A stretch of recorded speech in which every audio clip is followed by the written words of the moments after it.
Hey everybody, how you doing? Oh, that's right, the camera's now up there. How you doing? Welcome to TNT Tabletop. I'm your host Tony. It's gonna be so weird because I'm so used to it being like on the side, and I'm like looking at level, but now I have to remind myself, camera's right there. Luckily, there's like a big green light that's in my face, so might be good. Bishop, how you doing? Good to see you, buddy. Good to see you. Pinky, good to see you too. Wow, everybody's here. Awesome. All right, rock on. Good to see you. Hope you're having a good Wednesday. I don't know why it took me so long. Brain did it'll be slow. But anyway, everybody, welcome to TNT Tabletop. If you're not familiar with the stream, we play a game called Shadows of Brimstone. Today I was hoping to do a paint session, but I spent pretty much the entire night yesterday, I'll just say the entire day, taking everything off the table, cleaning the tablecloth, and setting everything up to a different look, because I like this so much better. Like, everything is within reach. I'm no longer looking over here trying to work on stuff with this monitor. It's now over here. Everything is set up, and I also brought back the I'm grumpy because I got to go to work soon. Oh no, Pinky! But you had a day off on Monday, right? So that was good. So you at least got some time off. That was nice. But I get it. The dreaded feeling of going back to work. It's the worst. But yeah, so I moved things around. You might notice it, might not. I don't know. It's hugely noticeable for me, but for you all, not so much, because I think everything when it comes to the stream elements is about the same. So, right. Did I say Monday? Or did I say Sunday? I don't remember. Oh, I said yesterday, right? Okay. Sorry, Pinky. Yes, you had Monday off.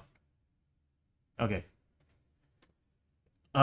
So yeah, I'm still waiting to hear back from the bros about tonight to see if we're going to continue the Viking campaign. But as I was saying earlier, I was hoping to do a painting session, but I don't quite have everything set up.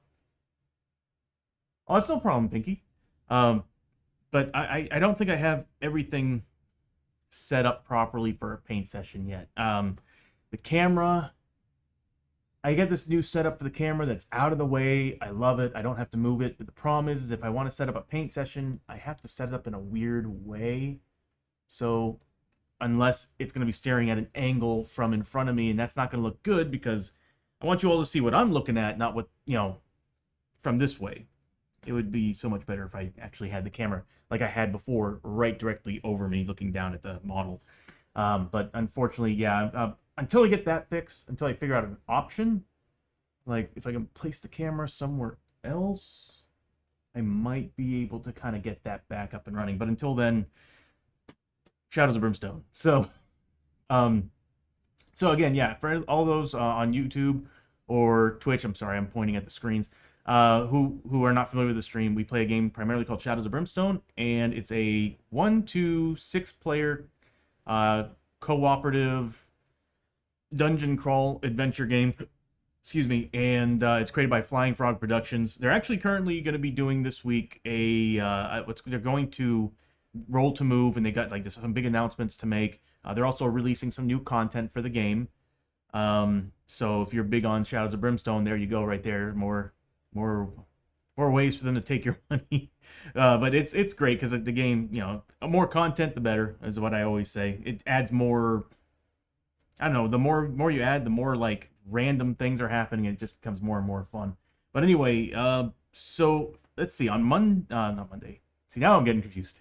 On Sunday stream, we went up against. Well, we haven't really finally finished the boss. We are currently Season 2 characters are currently going through a haunted fortress. They're about 5 rooms in right now. I think they found 2 clue tokens out of the 3. And once you find for every clue token we find, we're supposed to get a Growing Dread card or a threat to happen. And if I remember correctly, the last room, I think we ran into a threat. I could be wrong. I might be thinking of another stream. I'm thinking of another stream. Okay, so what's happening here is that um, they're 5 rooms in, and they're currently looking for whatever it is that's haunting this fortress. And once they finish that, they're done with the mission. The beautiful thing, the reason why I chose this mission was because I want to take on Belial. And if we take on Belial, we have to go to the Caverns of Cinder. And that is a really bad place for characters who have, let me put some background music on. It's a really bad place for characters who have low sanity. And right now, our good Marshal Lester has low sanity. And he has a few ailments too. So he's going to have to adventure through this. And at the end of it, he has a chance to get rid of Dishonored. And thanks to you all on Miss Bush. How you doing, Miss Bush? Good to see you. Give you a shouty. Dumbass, and then he turned to you, and he's all, and you laughed. Okay, what are we going for? Lance? Hey, Oh my gosh, Lance. grab me, grab me. I can't. You need to jump. Jump. What do you mean jump? Not you. Oh. Gotcha. Not you. Okay. I'm here. Alright, I'm here. What the heck? Shut down.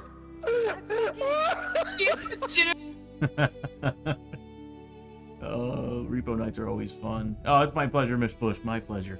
But yeah, everybody, if you're not familiar with Miss Bush, she's got a pretty awesome stream. She actually does some pretty amazing paint work, and on top of that, she also builds Lego models. So if you really enjoy just a very chill stream with some good music in the background, and like I said, just chill building, painting, Miss Bush is definitely somebody to go check out. Yeah, I'm not gonna lie, Miss Bush. I think I'm jonesing for a repo night. We're gonna have to start keeping a journal. For real, Bishop. For real, bro. Because having 3 streams, it's become a very difficult thing to remember. And I still need to create a spreadsheet. I've got all these monitors with all this stuff on there talking about, like, well, I got chat rooms and activity feeds. And I'm like, I think I need another monitor just so I can put a little note in there saying, Tony, checklist, do these before stream. Make these mentions. It would be really nice to do. Oh, thank you, Pinky. That's very sweet of you. But yeah, so yeah. This group of characters are going into the Haunted Forest. That's right, because the other group is going through the first mission of the Haryanago mission. So that's why I got them confused. So yeah, they're going into the Haunted Fortress, which is part of the Forest of the Dead expansion. And it's the first mission. And they're looking for the ghost that's haunting this place. And I think they're like 2 clue tokens away. I think. Because I think the last thing they fought was an attack. You know what? We'll find out when we go into the stream, because right now I'm confused about a lot of things, apparently. But anyway, yeah. So, now, let's go ahead and... I got it back. Oh, I can't bring it out all the way. Oh. Well, anyway, I put my Stream Deck over here again on this thing, because I'm using the shotgun mics again. I think it's coming out fine. Maybe a little bit loud. But, yeah, it's showing up a little bit too loud. But, I put the, my Stream Deck back on the little tool I have over here that I can just kind of put away if I don't need it, or I can just put it right next to me. Love it. I love that tech. All right.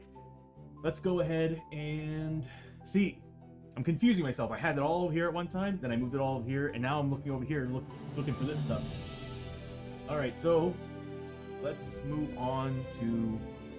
Let me stop rambling here.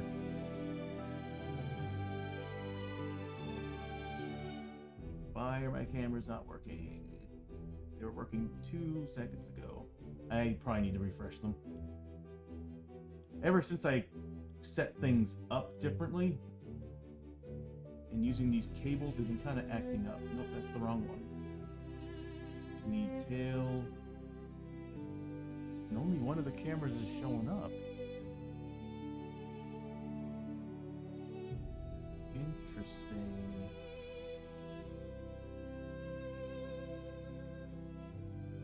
Very interesting.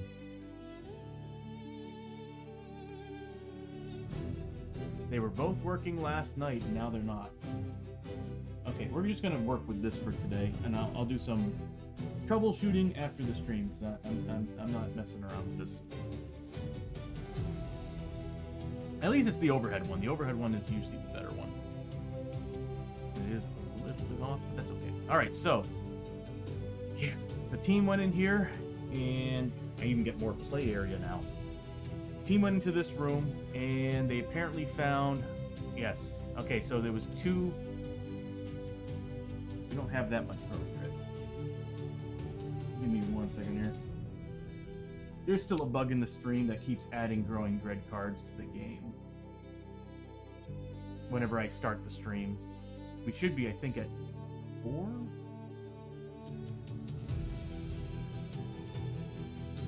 Yeah, we're at 4. Okay, so let me go ahead and make that change.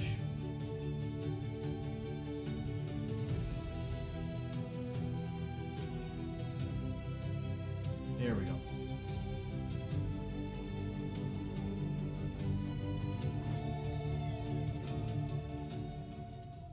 All right. So they defeated a shadow wraith in that room, and shadow wraiths are pretty. After fighting that one, because I think he had an elite ability and a couple of bonuses that made him. He had the haunted memory of that, and of course his sword. But we were able to take him down. Actually, we were able to avoid a lot of his attacks and take him down. So we did pretty good. And we have to mention the book or the rules stated that we are supposed to be taking on a ghostly host epic threat, and I found the ghostly hope epic threat card, and it is this bad boy right here. So we'll be taking on, yeah, as you notice, the camera works a little bit better. The card cam works a little better now. So it's gonna be one shadow wraith with a haunted memory, as well as a d6 roll, either a spectral D3 spectral horde or D3 Goryu. So yeah, we have that to deal with. So I guess let's continue. We should be at 11. Again, another bug in the system. This one I don't understand. This is whole. At one point, all of a sudden, it started doing this whenever I open the stream. So, Growing Dread and that have a bug, and I have no idea where it is. So, debugging process is always fun. Okay. So we still have one clue token left to go. God, I missed that camera already. Oh!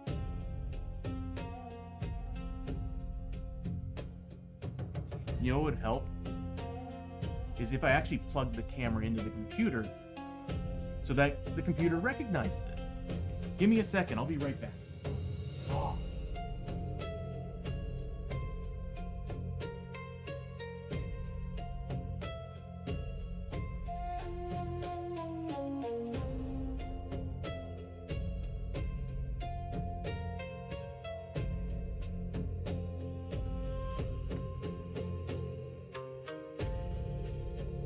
Of course, I had to, I turned it on, but I failed to actually do what I needed to do with that. All right, there it is.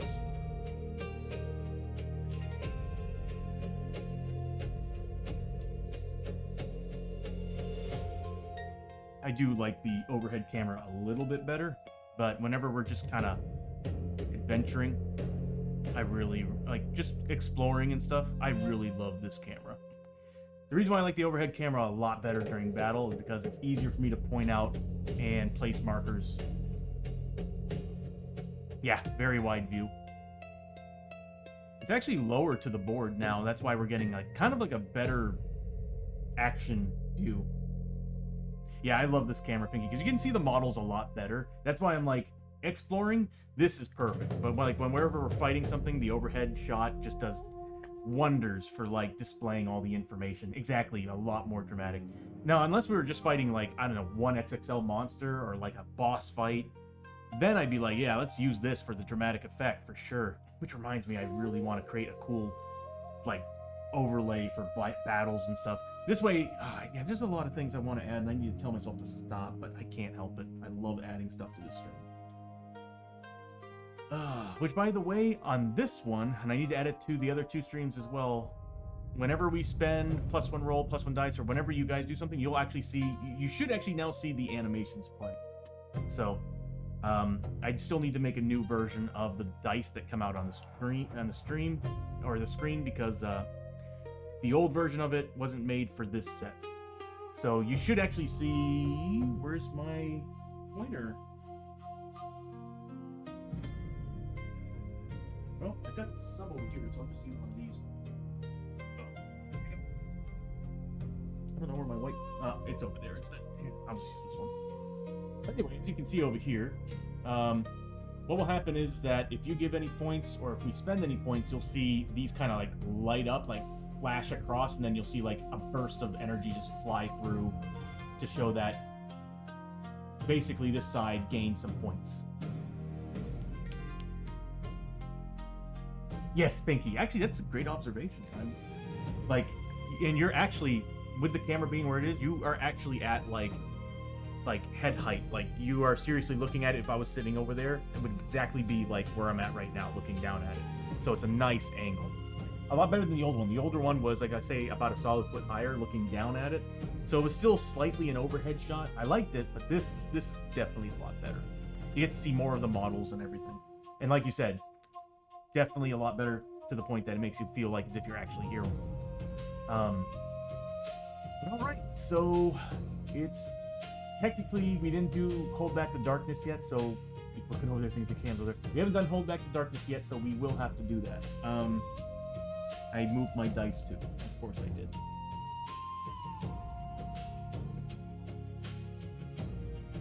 This is what happens when I clean everything. I put things in places I think would be, you know, in a nice. I just lose things when I clean. I just have that happen. I'll have to dive through here and grab some more dice. And the lighting looks like it's doing all right too. I mean, I actually removed one light. I have one facing this direction, one facing that direction. So you're getting like decent lighting from all directions instead of having shadows flying all over the place. So I think this is a good setup. I really, really like this setup. All right. We'll grab more later. Okay, so start of the round, we have to do Hold Back the Darkness. We are on 11, so we need 7 pieces in order to pass this. What happens if we fail? Nothing? Okay.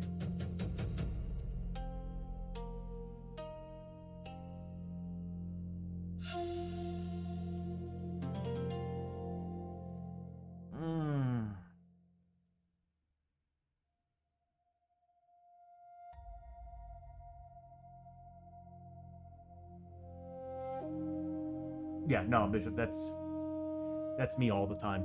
All the time. Oh, it's a double 2s. That's depth event. That is a depth event. Now I know we used the darkness already. We already used we haven't used a doubles roll yet, so I think we still have the Shahari Finder. Because I know we used the we used the Norse Traveling Pants to get rid of a darkness card. But I think we still have the Shahari Finder on us. You know what I need to do? I need to make tokens for the Shahari Finder. Or some type of note. I need a better note section. I love my notes up at the top of the screen, but I think I'm going to reserve that for something else. I think I'm going to change that one day to something else. And I actually kind of want to go back to the little piece of paper that comes in. It's kind of a pain to remember to swipe it off the screen. But to be honest with you, I kind of missed that. I was able to put a lot more in there, and it was easier to run down everything instead of waiting for this to read. I'm talking about this right here. I think I'm going to change that back to the piece of paper.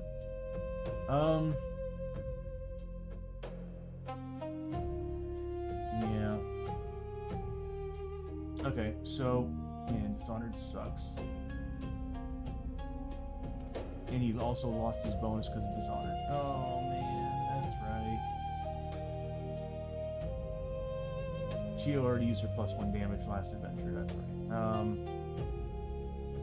But Abbie does have that 5+ spirit armor. Alright, so what's going to happen is,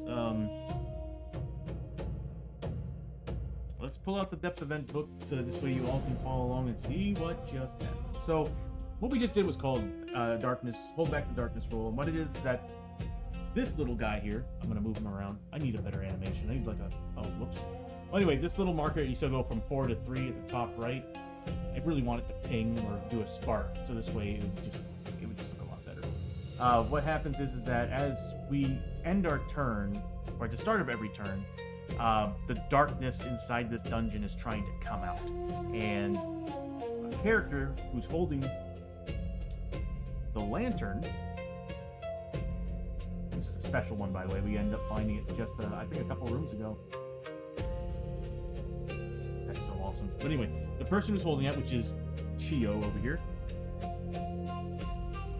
at the beginning of every round, they have to roll what's called Hold Back the Darkness, which is rolling 2d6, adding them together, and you have to beat whatever the Hold Back the Darkness roll is for that part of the depth track, based on where the posse is. We're the gold marker, and we are currently in the 7+ realm, about to go into the 8+ realm, and then there's this 9+ realm. So it takes us a 7+ to get there. We didn't make it, but we didn't fail. This means a depth event happened. Whenever a doubles roll happens, a depth event happens. And what happens here is we are in the Forbidden Fortress. You can do this, Forbidden Fortress. You know where your stuff is. God, there's so many buttons on this thing. We're in that one.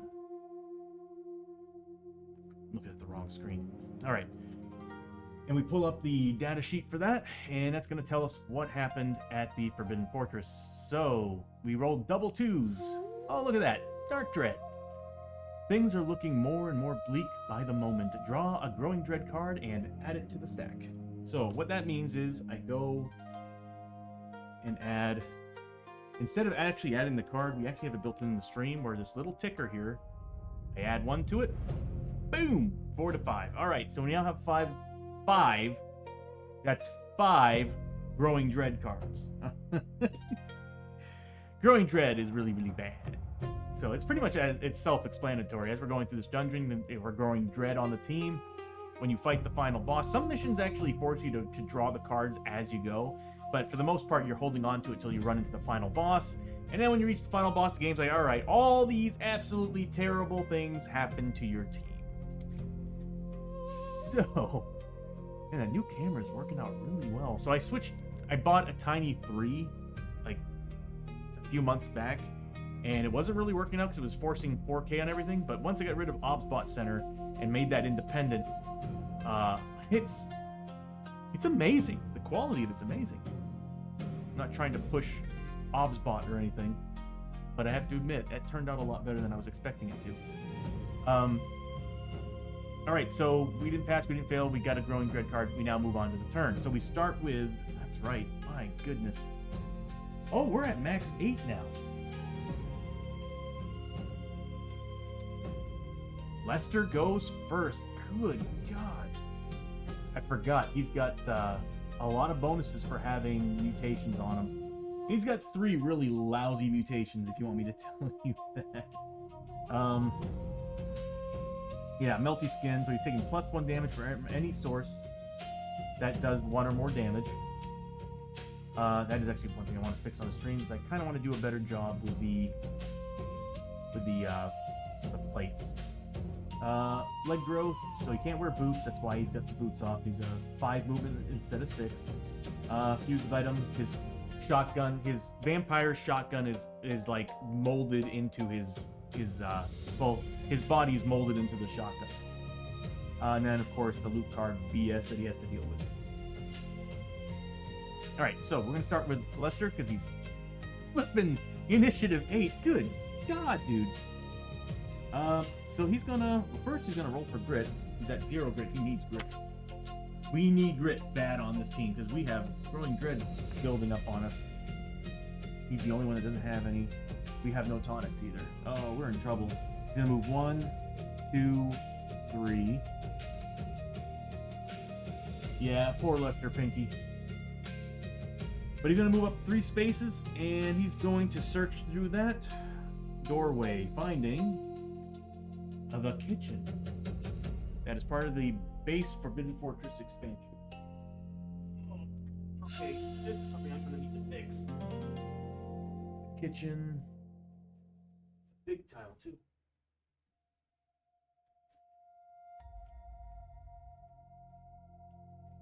So I'm not getting good lighting over here.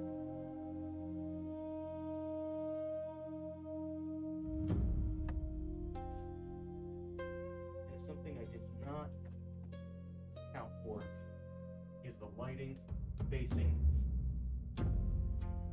the tiles. Alright, so if this is a 1 doorway tile, I'm just going to say we're not going to roll for it. We're just going to say that doorway here,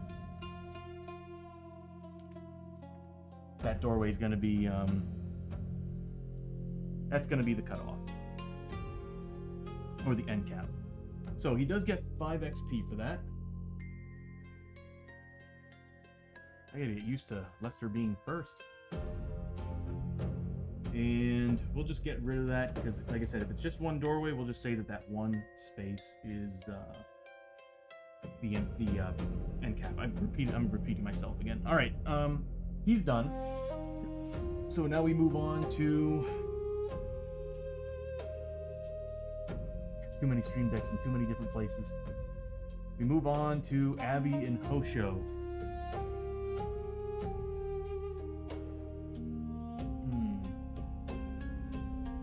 Yeah, I'll have Abbie just kind of move up a little bit, and I'm gonna have her test to see if she can get over paranoia and do a scavenge in that back room. She fails with a 2. That's all she can do. Oh, she needed to crit roll too. She got it. She got a 6.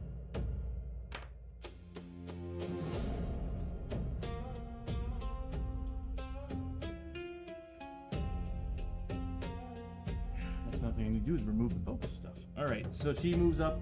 She gets a grip back, but she doesn't find anything when she scavenged. Next up is going to be Hoshoryo. He's going to roll for... He's at max grip, but I can still give him some movement points. Nope. Not gonna lie, once I get the my iPad in here working, I'll be able to use that to actually control the cameras, and I'll be able to... I'm going to use the dice roller, because I kind of want you all to see the actual dice rolls. I mean, this is cool and all. I love it. But I need you all to see the dice rolls. So, you move in. And he's going to attempt searching the room he's in. I think he still has an ailment. Yep, he still has the chill. So the first pass he gets on scavenge is ignored. He does get an extra die though, and if he does find something, he gets an extra card. Yeah, so he does pass, but that first, wow, that's a bad roll. But that first one is ignored. Alright, so next up is going to be Chiyo. Chiyo's gonna roll for grit. Nothing. But she's gonna move up 1, 2, 3, 4, 5. She needs more sanity. She really desperately needs more sanity. We gotta find clothing that will help her with that. Because obviously my dice rolls when it comes to giving her sanity have not been good. So she's gonna move up. She's gonna scavenge. She tends to always find something. This time, not so much. Alright, so that's going to be the end of Chiyo's turn, and at this point, I think it's scavenge time. Not scavenge, exploration. Yeah. If this is the final clue token, then we are done.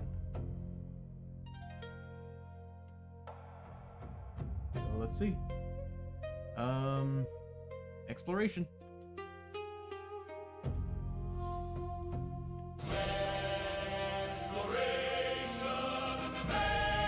Nope. Okay, so we do have 2 encounters.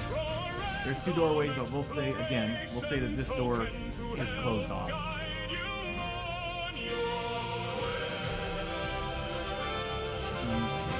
No. No. We'll say, we'll just start taking tiles away. I hate to do that, but that's what we're gonna do. Because we could say that this has been kind of either going down the dungeon or up. So, yeah. So we'll just kind of open them both up. So we do have 2 encounters here. Anything could happen here. If I remember correctly, though,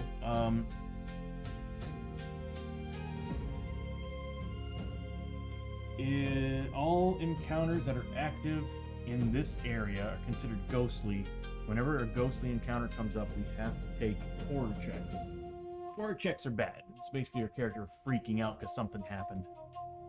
Or there's a really horrifying monster that they see. So yeah, let's pull that card out. I'm also deciding to kind of keep the hard cam as it is because I'm getting it gets exhausting going back and forth trying to do zoom ins, and I feel like this is the perfect height for it. So I can still put multiple cards on there if I need to, and I think I can fit these bad boys on there. Yeah, there we go. Oh, that's right, we got a banner bearer. I keep saying barrier. Bearer. Alright, so Forbidden Fortress, Haunted Castle. Spectral apparitions. All encounter cards that have keyword active gain the keyword ghost. Whenever a ghost encounter card is drawn, all heroes take 2 horror hits.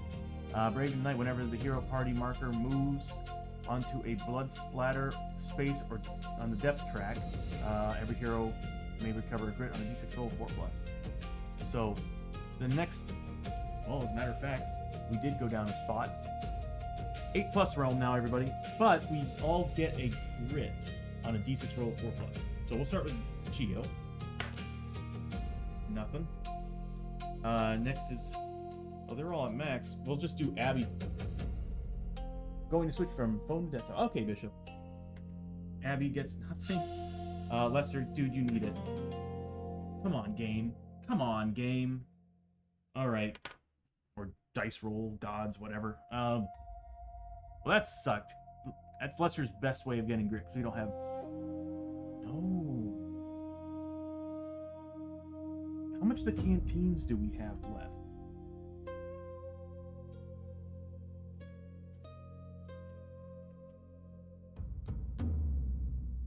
We still have 3 shots of the canteen.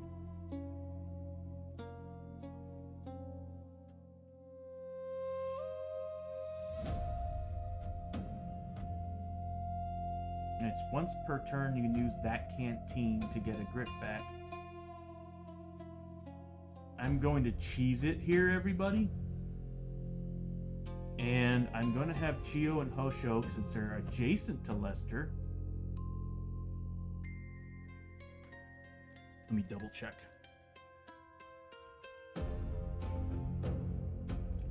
Start at this. Let's do grit here.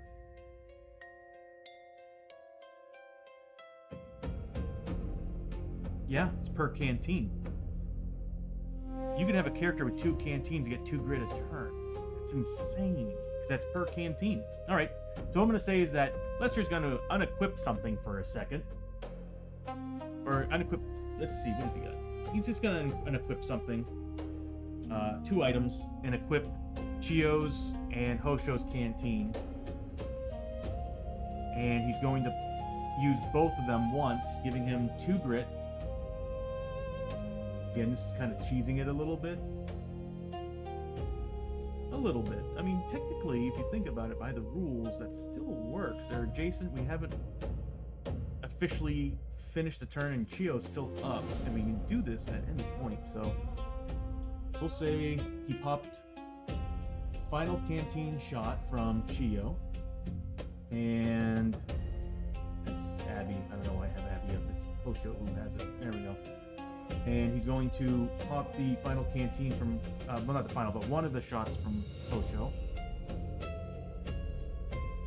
It won't be able to be hit again, though, this turn. Yeah, so we can only get rid of one growing dread just the same. Oh, man. Alright. If I had made that grit roll, we would have been fine. Alright, so didn't work out as well as I had hoped, but at least this works out. Oh, that's a shame. There's a way to get a grit back. We don't have tonics. We don't have any of that, do we?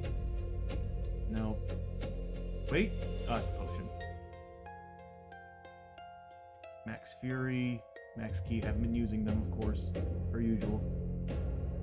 I'm lazy. Anyway,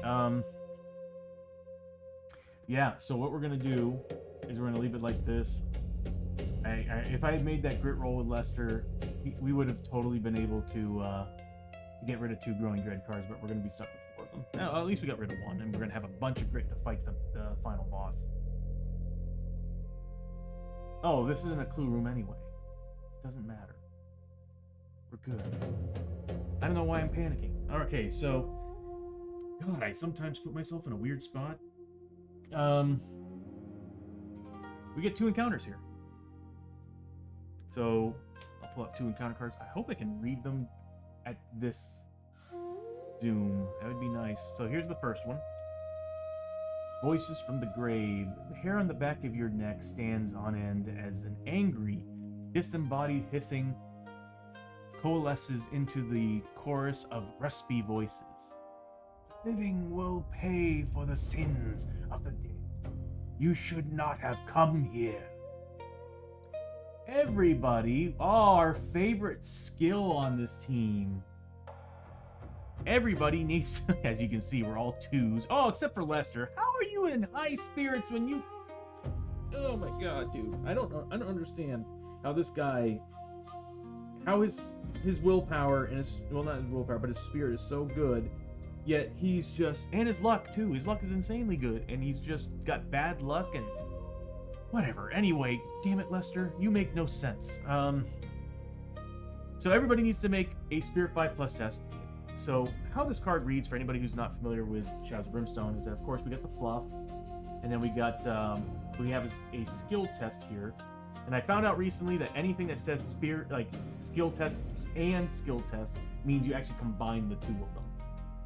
Yeah, I found that out recently. I'm pretty excited for that. That's a good thing.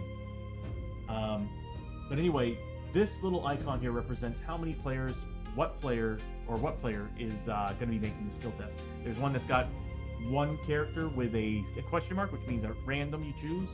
And then there's this one, which is representing everybody. And then there's one that's just the 1 character in the middle, representing a character of the team's choosing. So obviously the one that's got the better skill. So we're going to be making a Spirit 5+ test. If we succeed... If the character succeeds, gain 15 XP as you stand firm in face of the angry spirits. If failed, take D6 horror hits. If more than half the heroes failed, add more growing dread to the stack. Is this a ghost? This is a ghost card. So first thing we have to do, thanks to, this nice little location, the haunted castle, we have to all take 2 horror hits, which lucky Lester does not like, because he's a 5 sanity. But everybody's pretty decent on their willpower check. This is actually a really balanced team for defense rolls. Actually, they're a really good team for defense rolls. So we'll start with Chiyo. She's a 3+, but she also has Spirit Armor 6+, thanks to the cross that she's got. So she needs to take 2 hits of horror. Jeez, are you kidding me? She fails both. She needs a 6+ of Spirit Armor. Nope, she failed both. So she straight up loses her mind from the ghosts in this room. God, she's down to 7, I think. Oh, there we go. That's better. 7 of 9. All right, so next is Hoshoryo. He gets 2 as well. He's a 4+. He does not, however, have Spirit Armor. Okay, he passes 1, fails the other, takes 1 point of sanity.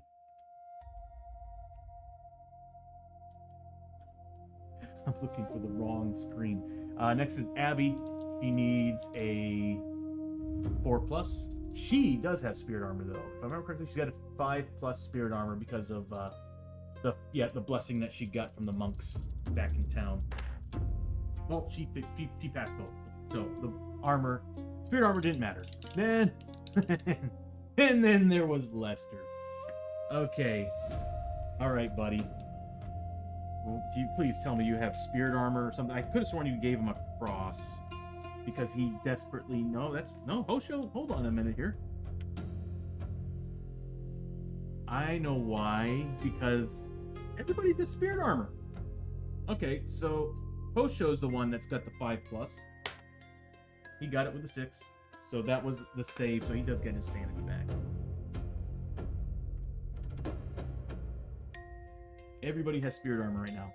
Now, again, poor Lester. He's haunted by a spirit. So he gets spirit armor 4+. Oh, and we did a depth event. So he's taking wounds equal to your hero level, ignoring defense and armor. So he is taking 5 points of damage. That was from earlier when we had the double 2 depth event roll. As you can see, Shadows of Brimstone is very rules heavy. On top of the regular generic rules of the game, there's all these other things that are happening. Okay, and it's kind of hard to remember all of it. Gonna go to work now, have fun. Oh, thank you, Pinky. I hope you have a good day at work. Okay, so Lester needs to make a 4+ on 2d6 with the horror test. Fails both. So now he's going to need a spirit armor of 4+ as well. He saves 1, fails the other, so that does drop him 1 point. Wow, dude. Lester, you're going to be taking to the bottle very quickly here. Yeah, you drink whiskey to scare, to keep all the sanity away, the insanity away, I guess. All right, now we can do the spirit test. All right, so. Oh no! All right. First is Chiyo. She's a spirit 2. We need 5+. This might actually be a good time to use potions. Let's see what everybody's got. We've got only 2. Wow, we've gone through potions quick. So we've got we got 2 potions. I'm gonna give them. It doesn't matter who. Everybody else is at 2. So I'm gonna say, because Abbie can reroll since she's got 3 grit, I'm gonna go ahead and give those to Chiyo and Hoshoryo.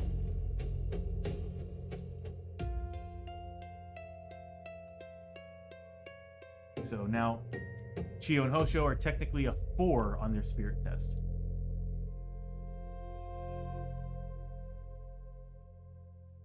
Yep. That's what potions do. They give you a +2 to a skill test. Really helpful. I kind of like holding on to them for the travel hazards. They're very helpful during travel hazards, but it's kind of hard to do when you're going through a flippin' haunted castle. All right, so here we go. 4 dice at 5+. Do it! Do it, lady. Oh, come on, Chiyo. She's gonna spend a grit. We can only get rid of 1 growing dread anyway, so why not? I spent those potions. We're gonna make this work. There we go. We got a 5. So she does get 15 experience. And no growing dread cards so far. But if I remember correctly, it's like more than half the team. So as long as we can get 2 other characters to pass, we should be good. And we should. I'm not too afraid. Saying that out loud, I should be worried. So Chiyo's getting 15 experience. And then we move on to Hoshoryo. He's also a 4, but we're not going to spend his grit. He passes with the 6. Good boy. Good boy. All right, so he gets a 15 experience. Abbie's only at 2 because she didn't have a potion. But she crit roll she needs, so she passes big time. So we don't have to worry about the growing dread now. So Lester could fail. It doesn't matter. It doesn't really do anything. But the XP bonus would be nice, wouldn't it, Lester? All right, so Lester's getting a whopping 5. He should statistically get this. Oh, off the table you go. Oh, that's a bad roll. Oh, he got it. Thank God that fell off the table. What's funny is that when it fell off the table, it was on a 1. I'm like, no. It needs to land on the table. Always been like that. It's a bad roll. But he did get it. So that does give him 15 XP, which he desperately needs to catch up with the team. He's doing all right. Now that he's first in line to take shots, he can actually get closer to Chiyo and Hoshoryo. Alright. We are done with that card. We still got one more left. Don't worry, everybody. The fun's not over. Darkness card. It's not a ghost card. Oh, it is active, though. So it is a ghost card. Everybody takes a horror check. Before I read it, let's go ahead and do the horror checks. This room is just absolutely a terror. So Chiyo's first. 2 hits at 3+. She's good. Hoshoryo. Wow, I'm rolling 4s across the board here. And then Abbie. Fail, but she has is it a 5+? I think it's a 5+. Because of the Monk's Blessing. Yeah, she's good. And Lester. Passes 1, fails the other, but he gets a 4+ thanks to the Lonely Spirit that's freaking him out. Yeah. He's too scared of the damn Lonely Spirit that he doesn't really notice any of the other ghosts in the room. So anyway, we're good with that. Alright. A movement in the shadows catches your eye. Cautiously, you take a step toward it, focusing your eyes to make out any hidden attackers in the dark. One random character. What is with the spirit tests, man? One random character needs to make a spirit 6+. Oh, we're screwed. I'm not going to read the rest of it. Oh. Oh, okay. Well, who's going to take it? I need a D8. Where put my dice? See, here we are again. You know, I put things... It's clean in here. I put things somewhere and I lose it already. Alright, so we got... I'm going to need more D8s too. I'm going to need Feral Dice. And Feral Dice are a 6-sided die in the game that actually enhances your chances. Enhances your chances. I did not mean for that to rhyme. Enhances your chance for a higher roll because it doesn't roll any lower than a 3. It's 2 sides or a 3, 2 sides or a 4, then a 5 and a 6. It's really nice when you have a gun that does Feral Dice damage. It's like, oh yeah, no, I'll always be doing something. Alright, so I'll always deal damage. So, here we are again. Did I throw it back in there? I did. I like using this die for this roll specifically. Okay, so on a 1 or 2, I like going from left to right, where on a 1 or 2 it's Chiyo, 3 or 4 is Hoshoryo, 5 or 6 is Abbie, 7 or 8 is Lester. That would be Hoshoryo. So Hoshoryo's taking the test. Hoshoryo's a spirit 2. This is the worst character to have the spirit test on. The reason why is because I don't want him spending his grit. Damn. Alright, here we go. 6+. Yeah, I didn't make it. If successful, gain 15 XP, and you may recover grit as you face down the unknown. If failed, you are pulled into the shadows by writhing tendrils of darkness. Take D6 hits and D6 horror hits before breaking free and scrambling back into the light. That's not bad. So, D6 hits and D6 horror hits. So, hits, whenever it says hits, it usually means you're taking wounds or damage, typical physical damage. Horror hits are the sanity damage. So, what I'm going to do is I'm going to grab some more dice. It's a different color here.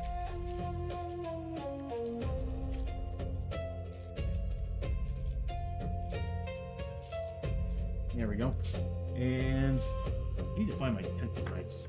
These things are cool. Alright, so what I'm going to do is the gold is going to represent... I should get the blue ones. Yeah, alright, so I'm going to grab... I do need more dice. I need all the dice. So what I'm going to do, I'm going to use these blue ones. So the blue one, it's purple. blue one's going to represent sanity. The red one's going to represent health. So this is how many wounds he's going to be, how many hits he's taking, how many 4 hits he's going to be taking. Oh, 2 and 1. All right, so we'll start with the regular hits. He needs to make a defense roll of 3+. Passes one, fails the other, but he does have armor. He has a 5+ armor save thanks to his custom forged armor. He makes it big. He rolled a 6. So he's good on that. So that didn't happen, and then he's got to make his willpower against that 1 hit. Fails it. He does have spirit armor of 5+ thanks to the cross that he's wearing. He's wearing a cross. Is that what it is?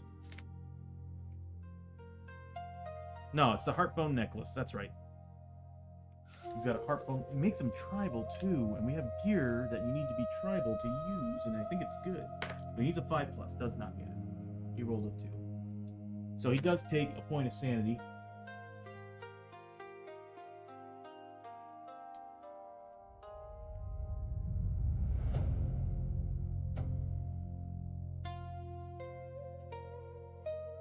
There we go. And that is it for that room. 2 encounters, 2 doorways. And now we can move on to the next turn. At 8+. I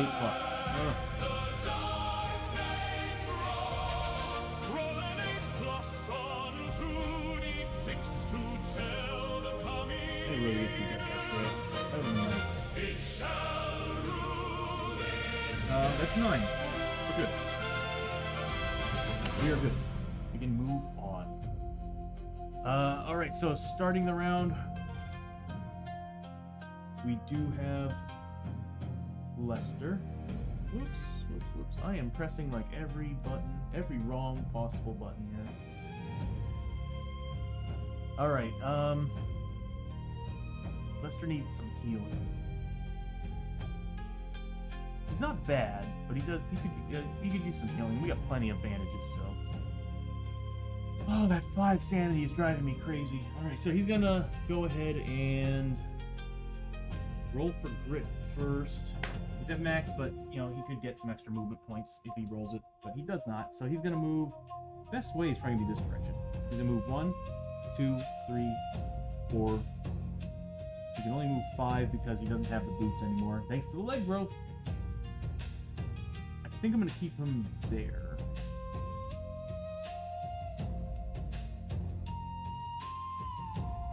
Yeah, and he's gonna scavenge. No, we got enough growing dread. I'm not taking any chances. So scavenging could be nice. Could also be bad. He does have the chills. We'll just give it a try. Does he have the chills? No, he got rid of the chills. Now he's just got the loot problem. Okay, here we go. Finds nothing anyway. Need 6s. Whenever you do a scavenge, it's 3 dice all the time, unless you got bonuses. And you need 6s to gain a scavenge. That's going to be the end for Lester. We're going to move on to Abbie and Hoshoryo. Abbie's just going to move up 1, 2, 3, 4, 5. She's going to use Paranoid to see if she can scavenge. He fails. She needed a 4+. He's not good at that roll. And then after that, we got Hoshoryo. He's going to move. If you grit roll for Abbie. Oh, look. Wow, she double got it. Yeah, I kind of pinched this one because this one was already a 6. So she did get a grit back. She just gets to roll 2 dice and you choose the highest. Or you choose whichever one you want. So she does get a grit. She's at max now. We're almost at max grit on this team. Next up is Hoshoryo. He's gonna grit roll. Okay, this is why I'm gonna go back to the digital dice. They just keep rolling off the table. It kind of reminds me of back when I was in the RV and I was rolling them off the table all the time because I had a tiny little area to work with. Hoshoryo's gonna move up 1, 2, 3, 4, 5. He's now a movement 6 or 7. I think it's a 6. So he moves up and he's going to search that room. And he's going to find the inner garden. Again, we're gonna have to start removing tiles. That is part of. It's gonna be the base game.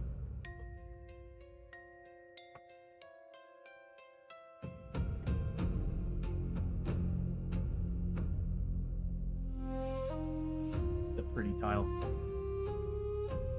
Yeah, we're gonna have to start moving tiles again. It just keeps moving around, but you know. Overlapping tiles. Okay. We'll keep that out because we will definitely need to decide or roll to see which one of the doorways is an actual doorway.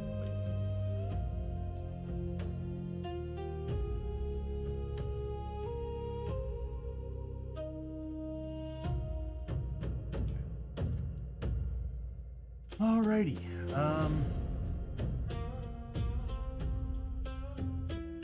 Hoshoryo gets 5 experience.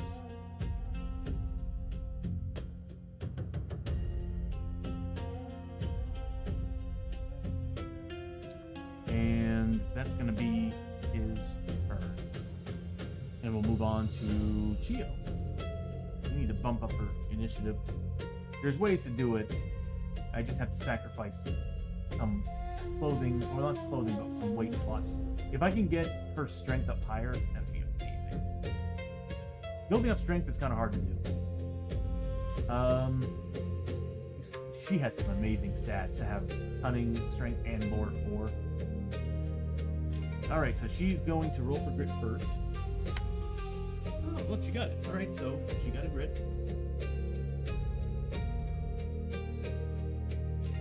The team is at max grit. The whole team. That's so cool. So we could actually get rid of 2 growing dread cards if this is the final clue room. It's a 50-50 chance. It's a 50-50 chance. We found 2 of the clue tokens out of the 4 that are in the deck. So there's a good chance this might actually be what we're looking for. There are no AI viewers. Screw off, bro.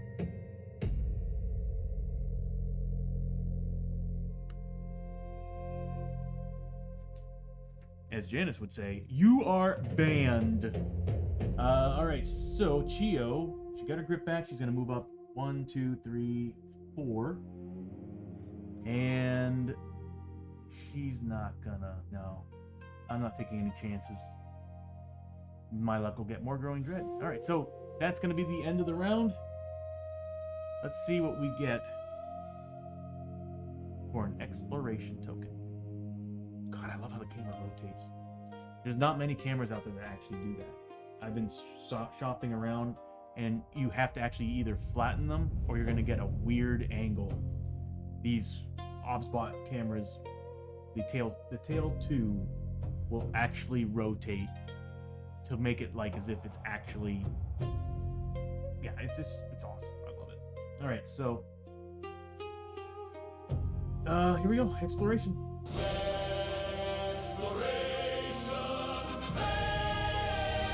We did it! Alright, so first things first. Of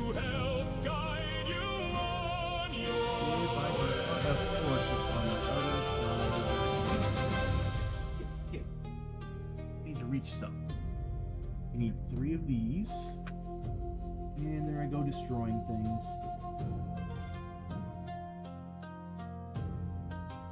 Oh, I sure am clumsy. Welcome back to the ad break, everybody. I apologize for not announcing that earlier. I get too swept up into this game. Okay, so they did find the final clue token. We don't do any of the attacks or encounters on the card.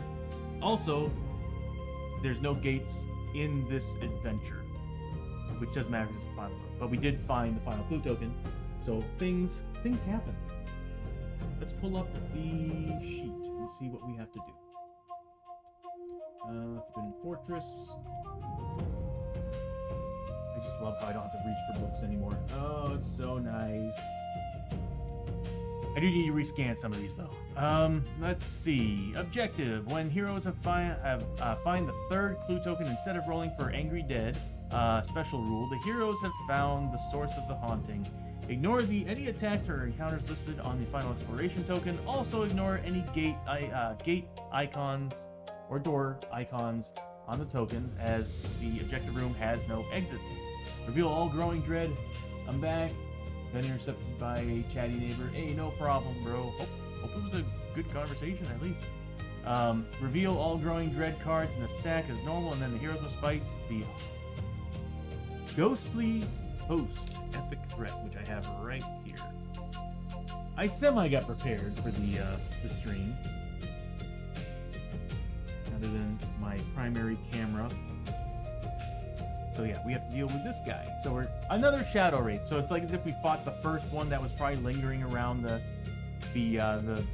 fortress, and this one's like the big bad. Actually, it would be about the same. I'm gonna say we don't take on the one with the sword, so it's gonna have to be the one because we already defeated that one. So I'm thinking.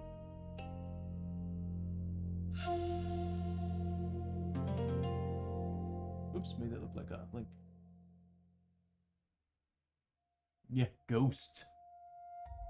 It's like G-Host. Oh, Ghost. Alright, so we're fighting a ghostly host. So we got one Shadow Wraith that we have to take on. So I'll have to pull out the Wraith Relics for that. And a Haunted Memory again. I should have just left those cards out. And roll a D6. And that's going to tell us what we're taking on. Either D3, Spectral Hordes, or Hoshoryo. They also get an elite ability. So, Spectral Hordes, and we're taking on one. Just one. I want to take on more, but I rolled a 1. What do you all think? More? 2 enemies against 4 journeyman characters does not seem like a fair fight for them. But then again, we get into the fight and they whip us. Whoop us. Whip us? Whip our ass? Whoop us? I don't know. Anyway, so we're taking on that. What is this? The reward for this mission is kind of odd. Like, a cursed item doesn't seem like an award. But that's okay. And since we only got a couple models, I think it'd be cool just to keep it on this camera.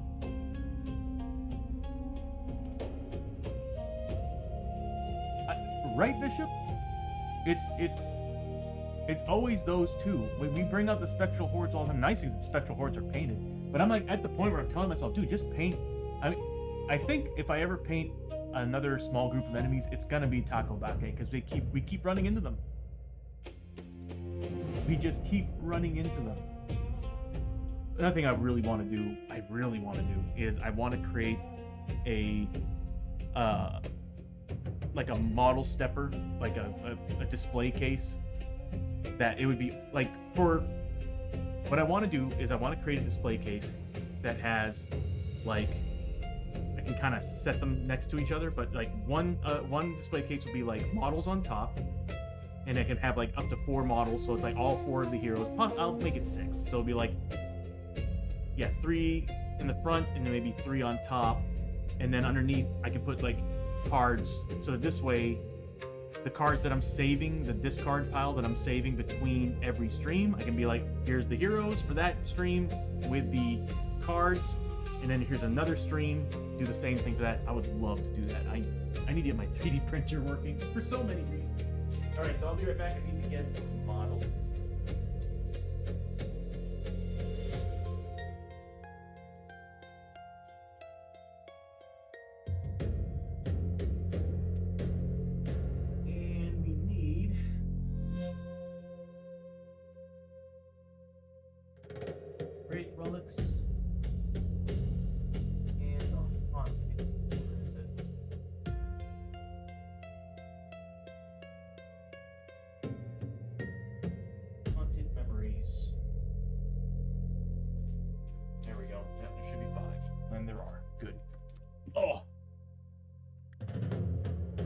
yeah, I've got a general idea how I want to put it. Like, I want it to so that I can actually set the models in there nice and tight, and then like just 2 layers of 3 sets of models for the characters, and then a nice little part at the bottom that can be the discard pile and their items deck.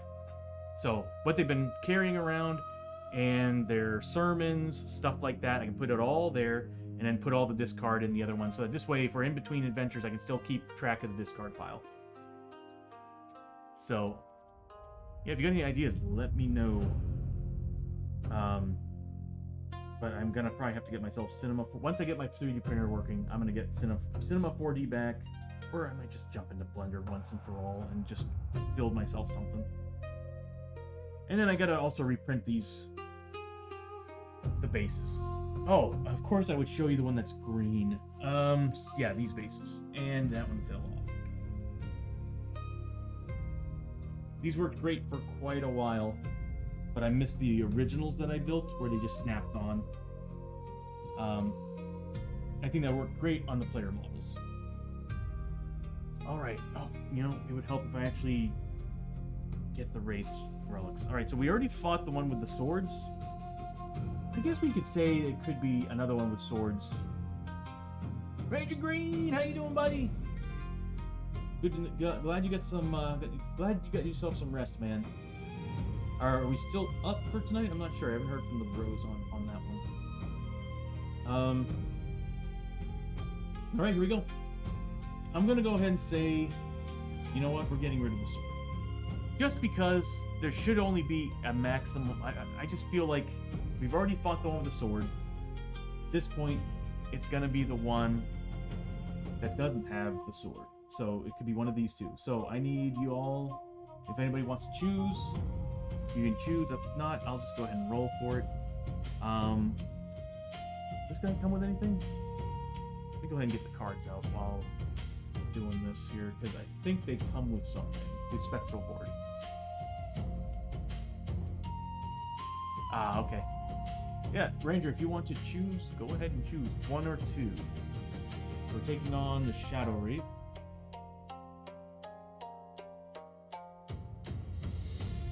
He's initiative 5. I need to fix the initiative marker too. And put him away. We'll give him an elite ability here in a second. And we've got the Spectral Hordes.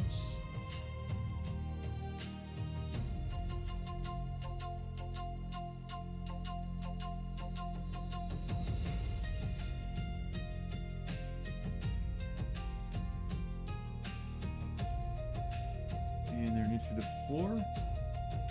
So most of the team is gonna go first. So that's good news. Problem is, they could have some pretty nice bonuses. So we'll get rid of this, because there's nothing else on there we really need. Number 2? Alright, so number 2, it is the worst one. The Death's Lantern. Each enemy on the same and adjacent map tiles as the Shadow Wraith have +1 health. So they're everybody's gonna have +1 health. At the start of the Shadow Wraith's activation, each turn roll 2d6 to hold back the living. If the roll is equal to or greater than the number at the bottom of the current stage of the depth track that the darkness marker is in. Okay, there we go. Every hero takes 1 corruption hit. If doubles are rolled instead, trigger that depth event as though the heroes have just rolled to hold back the darkness. I forgot how much I hate the Death's Lantern. Actually, I love it. I think it's cool as hell. It's a nice little trick for the enemies to have up their sleeves, but at the same time, that's bad news for us. Depth events suck, and we have no way of getting rid of them now. Yeah. So he needs to go down. We'll get the Death's Lantern, and then we need this guy right here. We need Haunted Memories. This is gonna give the Wraith an additional ability to separate them from all the others. So we got 5 cards.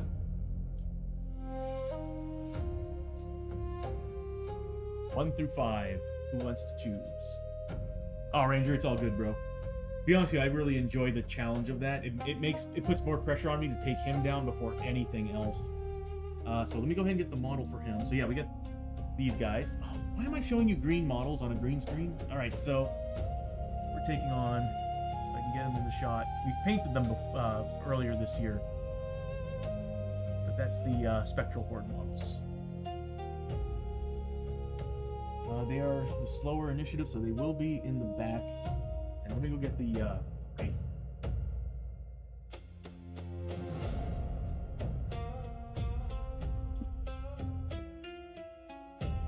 Yes, it's hold back the darkness twice per turn, Bishop. And then that's the Wraith that we're taking on. Painted last year. And then based this year, because of course we had to add the red to it. This way I don't have to do the clip-ons. He's right in front of him. This has been a pretty interesting mission so far.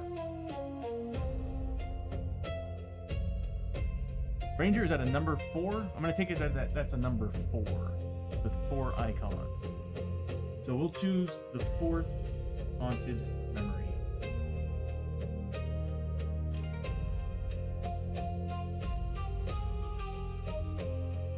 We got so much more room for cards now. I like this. Sure. I just kind of went with it, bro. I saw 4 and I'm like, I'm just going to go with that. Alright, here we go. The Last Stand. Killed in life while battling overwhelming odds, this fallen hero. Now, Hoshoryo is getting back 1d6 sanity, health, any mix. So he's going to be back to full sanity. This fallen hero. Thank you, Cosmic. The music didn't go off.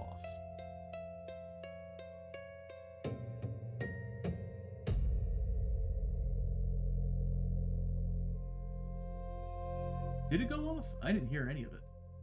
I'm going to do a test run. Give me 1 second. Because it could... Oh, hold on. Yeah, I think I had a small issue with audio. And Cosmic was what was it? I didn't see it. 1d3 health sanity, any mix. God, I'm so glad I added that to the stream. Now I can actually see what was pulled up. Alright, so Hosho's back to full sanity. So thank you, Cosmic.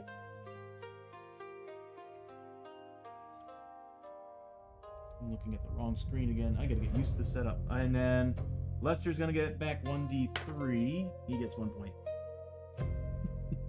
That's on me. My rolling's just poor. I wonder if there's a way for me to get you all to roll dice when you do that.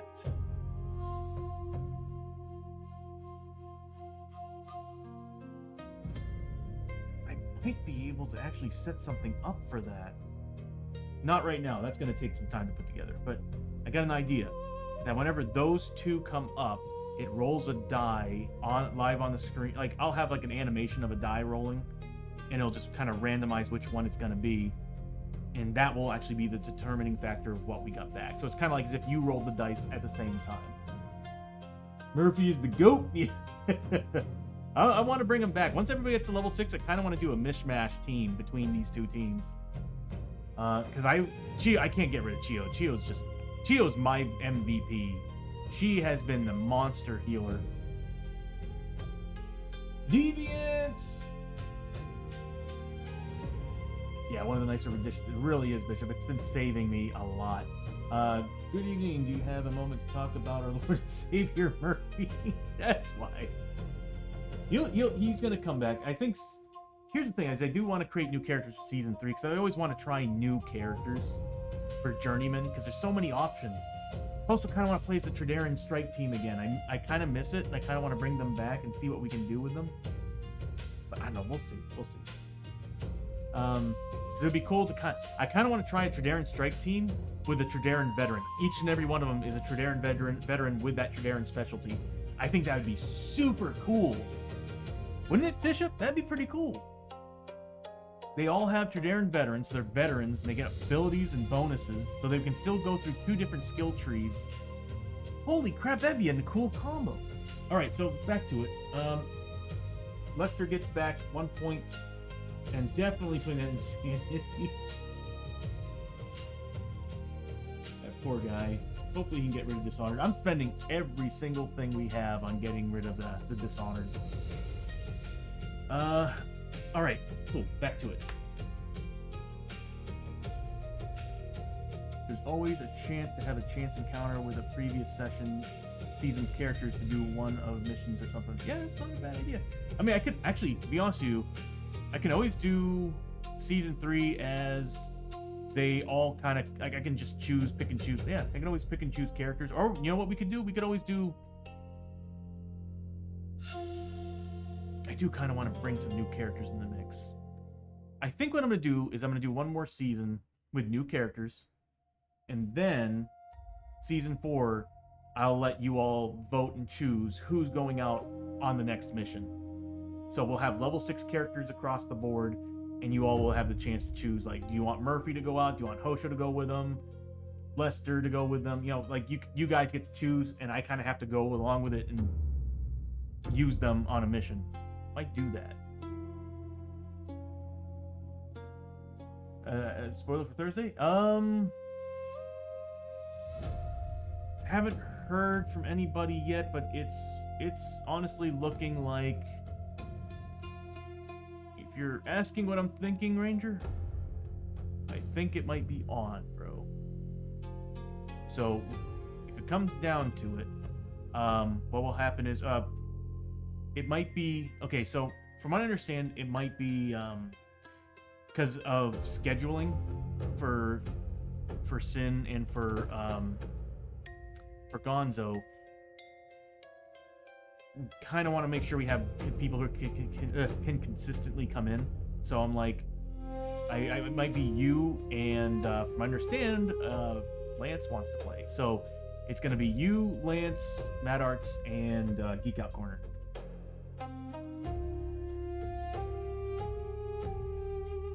Yeah, I was hoping to get them in on it, and well, like Sinister Queen, the Sinister Queen. Sinister Queen wanted to play. The only thing is that, like I said, like right now it's the scheduling thing, because they do work on Thursdays. And if they can't make it, then I'm always looking into creating a new stream as well, because I've had several people wanting to join, and I'm looking at Fridays. Right now I'm looking at Fridays, because I kind of want to leave Saturdays open. But I do have a recruitment section inside of my Shadows of Brimstone Discord, so if you have anything you want to add or talk there in the recruitment section, because that's pretty much where I'm trying to get everybody to go, so that this way we can talk and what better days are better for you all and all that stuff. But it's looking like if you want to play on Thursday, it's looking like you might be in. I just got to hear from Gonzo, and then Bear will let us know about Sinister Queen. Okay, so The Last Stand. Killed in life while battling overwhelming odds, this fallen hero now reenacts the fight for all eternity in death. To his spectral vision, any travelers he encounters are seen as part of an endless hordes of attackers he must hold off at all costs.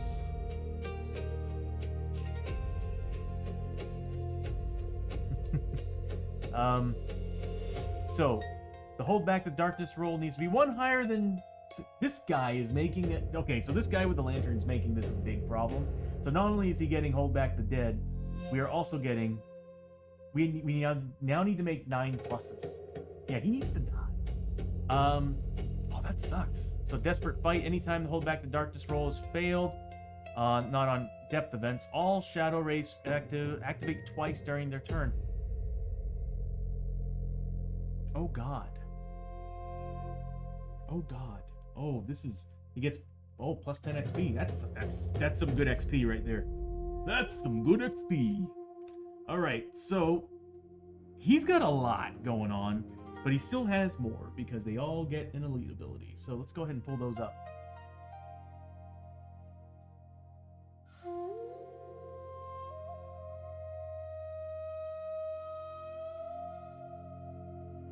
That's no problem, Ranger.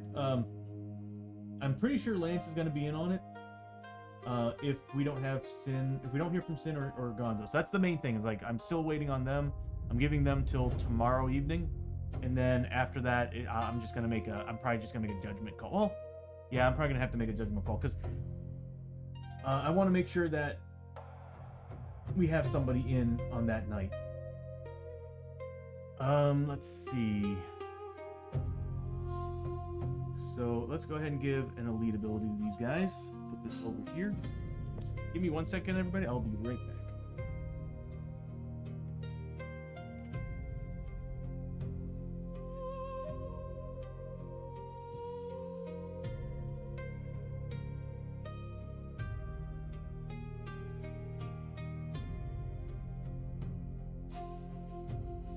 All right, so let's see what the Shadow Wraith gets. Well, first let's go ahead and go through his cards again. Draw a Wraith Relic card. We did that. He's got the Lantern. Terror 1, Fear 4. So same map tile. Players take 1 horror hit. Adjacent takes 4 horror hits. So if you're adjacent, you're technically taking 5. Wraith form. Shadow Wraiths move through the other models and have an armor 3+ against all damage that is not caused by a critical hit. This armor may not be ignored, so this way if you have a weapon that says ignores armor, it does not ignore it. You need crits. This armor may not be ignored. Also, critical hits do not ignore the defense of the Shadow Wraith. So, there's that. Well, since I'm in one game already, I'm not opposed to making sure... Yeah, and like I said though, Ranger, like, we have slots left, so... And again, I am looking into creating another session, and it's going to be probably on Fridays, because I think Dren wants to play. And I know Deviants at one time was interested in playing. He wanted to play, I think, like a... Well, somebody with a gun, that's all I know. And then, of course, Matrix wants to play as well. I told Matrix it was going to be probably on Saturdays, but I kind of want to leave my Saturdays open for many reasons, so it's going to have to be on a Friday. And it'll be probably late Friday too, so it'll probably start Eastern time. Oh, Central it will start like around 7:30. Eastern time 8:30. But at that point I can play till 3 o'clock, 4 o'clock in the morning. So all right, so we can only ignore armor on crits. Got a 3+ armor save. We can't ignore his defense. And then Soul Drain, Shadow Wraith melee hit rolls of 6+ cause triple damage. All right, let's see what he gets for an elite ability. Number 3. Cloak of Shade, +2 health per hero, and adjacent heroes are -1 on all their to-hit rolls. Natural rolls of 6+ still count as criticals.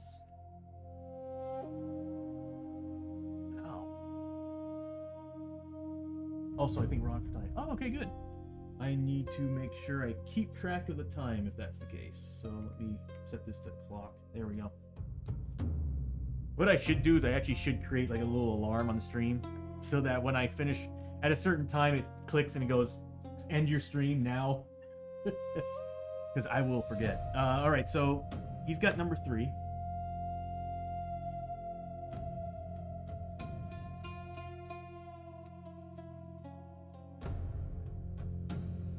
Give me 1 second, I'll be right back.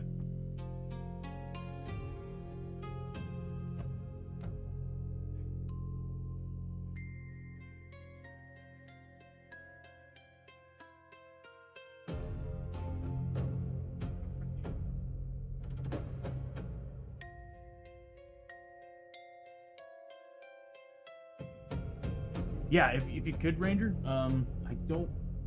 Actually, I do have Discord up.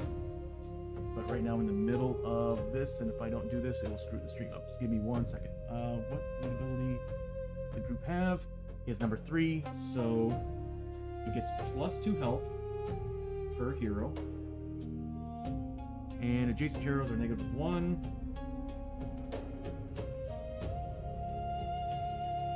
-1 to their 2-hit roll. Crits still crit. There we go. Alright. So he's got a lot more health than the last one did. Because we're 4 players, so that's going to be how much health? 8. Well, actually, it's going to be +4 per player, so... Really?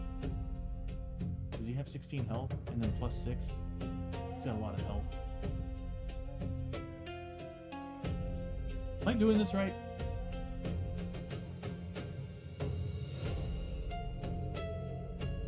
He's +2, right? So he's gonna be +4 per hero, so it's 16, correct? And then that, so yeah, he's gonna have 22 points of health. I might as well just get the ticker up.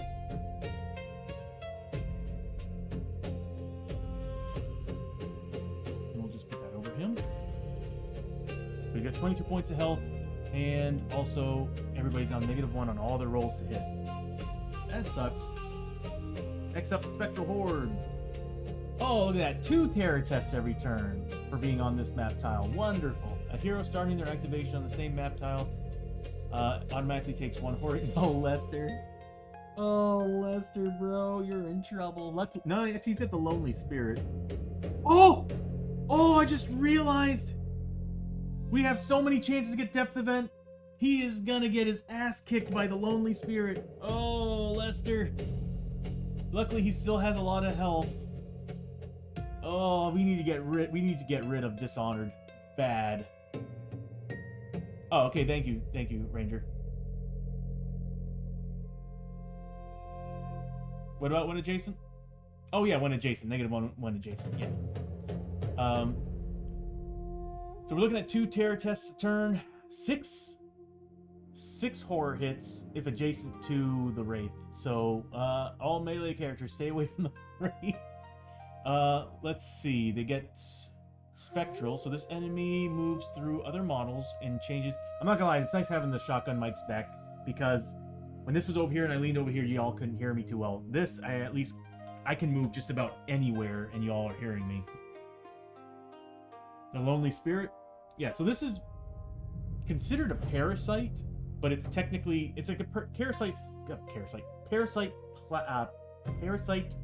slash curse. So you get a lot of benefits. +1 lore, +1 spirit, and spirit armor 4+, which is amazing. But whenever a depth event is rolled on the hold back the darkness, so it doesn't as if it would, because it's being treated as if the players did fail. So yeah, it would happen again. Yeah, you take wounds equal to your hero level, ignoring defense and armor. So that's bad for Lester. That's really, really bad for Lester. Anyway, I'll go ahead and continue. I'll keep that up and I'll continue with this. The enemy moves through other models and changes target to each turn. It also has an armor 4+. It's a really good card though, Bishop. It is hard to let that go, because it's just that 4+ spirit armor is so good, and then the lore and spirit bonus. Oh, okay. Let's see. So life drain. This enemy's melee to hit rolls of 6+, ignore defense, and heal 1 wound from itself. Ghostly Feast. This enemy's combat is equal to the target's spirit skill +2. So good God, Lester, you're gonna get your ass kicked, buddy. Janice, how you doing, Janice? Everybody, it's Janice Awesome. Disbelief. This enemy's defense is equal to the attacker's cunning skill. We have good cunning on this team. That sucks. Alright, so elite ability time. Oh, ones are usually really bad. Oh, why not? Replacing Swirling Haunts. Terror 1 is replaced with Unspeakable Terror. So that means that Lester can't be on another map tile and avoid it. So what Unspeakable Terror is when you're on the same map tile as the enemy. Unspeakable Terror is same map tile and adjacent map tile. So you could be a room away and still be taking, because you're hearing the ghostly wails of these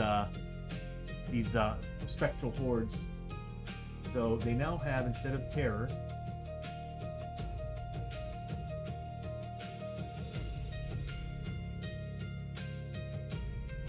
did we get any other? You know what? I should actually write all the bonuses down. So we rolled a 1, terror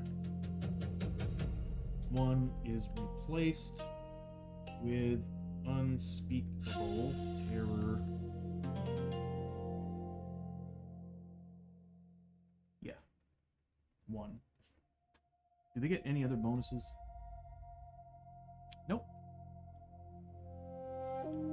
So that's what they get. Let me fill in the rest of this.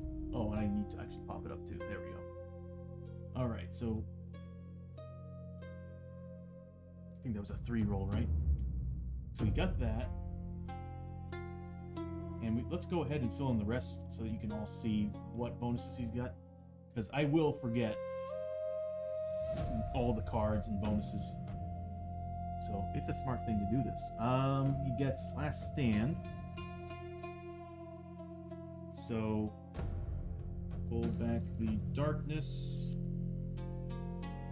-1. Or it needs to be higher. We have +1 higher.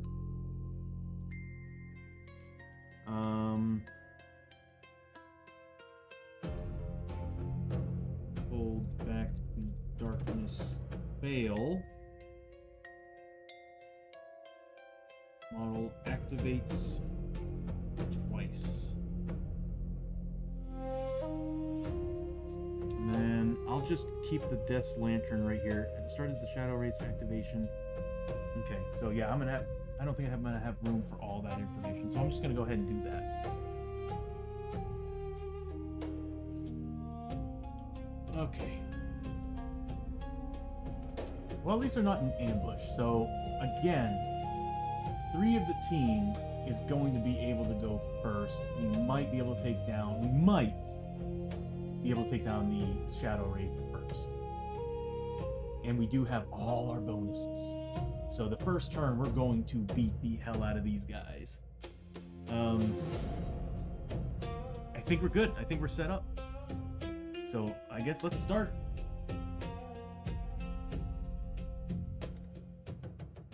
At the final battle.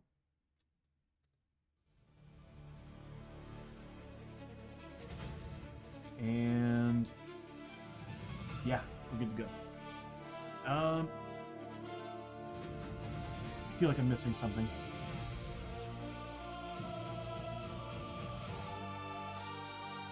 Yes, he should be on number 9.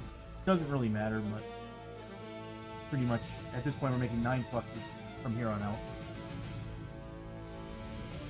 Sucks. That sucks for Lester. Alright, here we go. Oh, I changed the failings are so good. Oh, no, it's not over. We need darkness, growing dread cards. Okay, so before we do that, we gotta do growing dread before we do the final fight. We got 5 of them. We have Chiyo with 2 points, Abbie with 4, Lester with 2. Hoshoryo will be able to pop his... Yeah, he still has his canteen. He's gonna... I kind of suspected they took their canteens back and gave Lester his equipment back, so we'll go ahead and use the canteen to say that we spent 2 grit. So what I'm going to say is that we spent 1 grit each, and now we're spending another set of grit apiece using the canteen as well, which actually, you know what, it would be smart for me to do that after. So everybody is spending 1 grit first to get rid of 1 growing dread card. And then Hoshoryo is spending that canteen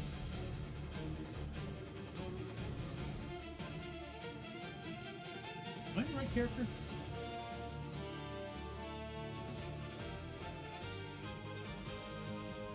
There we go. Alright. And he's going to spend that canteen to give himself another grit. And then everybody is again going to spend the grit.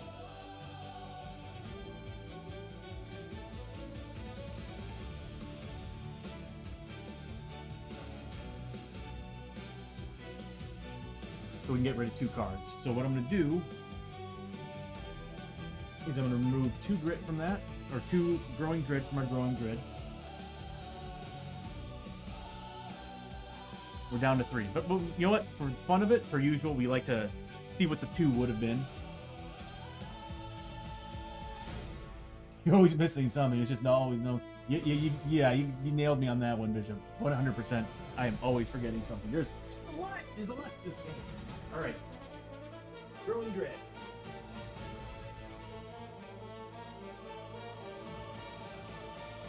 There is going to be a redeem I'm going to create where you can add a, because I do want to add difficulty to it, and I'm going to make a redeem where I think every hour you all can change the difficulty setting, where we either get a nightmare, a heroic card, or a nightmare card, or warrant. I'm going to leave that all up to you. All right. Growing Dread. The first one would have been the smell of hell. Your nose twitches and stings with the acrid stench, decay and burning char mixed with infinite despair. Reeling back as waves of hopelessness wash over you, your heart screams for you to leave this place at once. Every hero takes one hit and horror hit for each map card in the discard pile, which we are at 7, so we've all taken 7 each. That'd be fun for special streams. It really would. You know what that'd be good for? Charity streams. I want to add those, and that would be cool to do. Yeah, for sure. Spend points or like charity, like do what that one group does with charitable things. Like we can add more and more difficulty to the game. Blood splattering, growing dread space. Darkness is past in the depth track. Move the hero posse marker 1 speed. I'm glad we didn't get that. We would have gone 2 over. We would have taken 7 points of 7 hits and 7 horror hits. The next one we would have gotten, Darkest Night. In the dark of night, the shadows move without hesitation to spread their dark tendrils across the world, consuming all within their tainted grasp. The darkness moves one step forward on the depth track. If this moves into a blood splatter or growing dread space, the heroes must discard a random team ability card or take. Yeah, that's nothing. That's made for team ability stuff, so not a big deal. What we are getting is Cosmic Insignificance. Staring into the gaping void, you are overcome with the emptiness of knowing that humanity is but a plaything for the cosmic whim and elder gods of old. If I'm correctly, this is a bad card. Every hero takes d6 horror hits for each failed willpower roll. Instead of taking sandy damage, the hero loses 1 sandy permanently. Yeah. All right, that's a bad card. Cosmic. Cosmic. Did I hear cosmic? All right, so here's gonna be what we're taking. Oh, this sucks. Alright.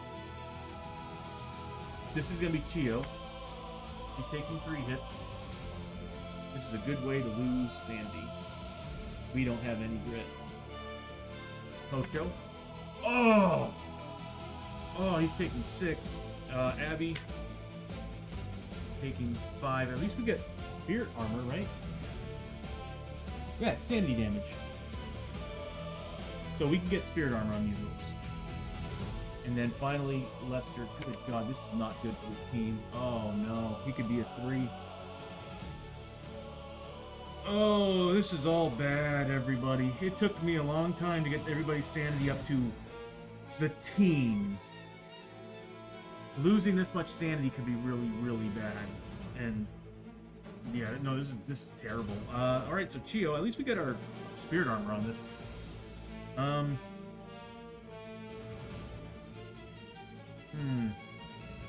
Needs 3 pluses.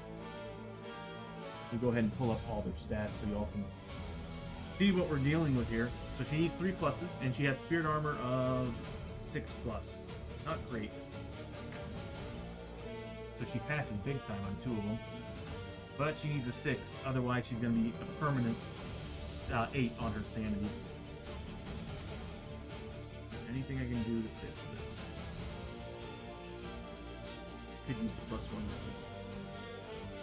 He does have technically the lowest sanity on the team, and it's been a rough time trying to get her sanity.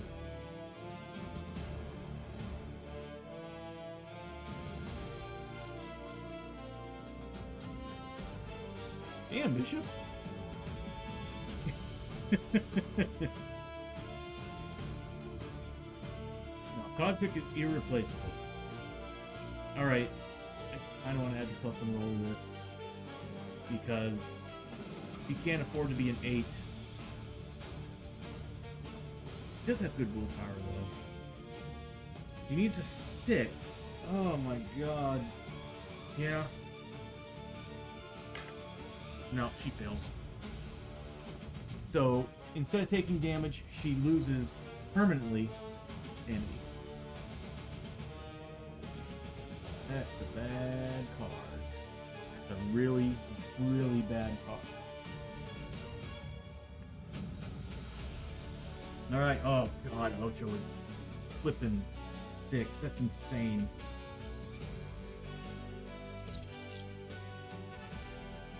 He needs 4 pluses, and then he's got a 5+ spirit armor. Oh, that's not a good roll. He used his canteen. 5 pluses. He loses 2 sanity permanently. This was a really shitty mission. This was a really... The rewards already are not at all worth what we've just lost. So he's now down to 9 sanity.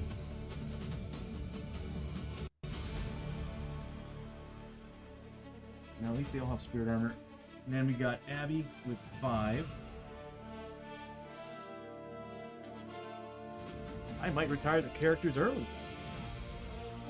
She needs 4 pluses. She passes 3. She gets spirit armor 5+, right?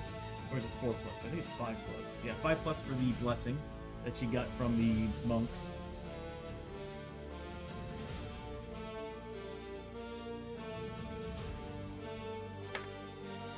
Passes 1.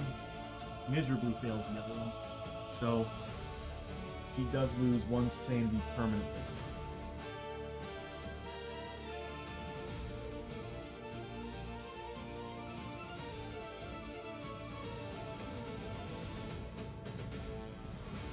Then the Marshal with 2. So 4+, but he has the Spirit, and he gets a 4+ Spirit.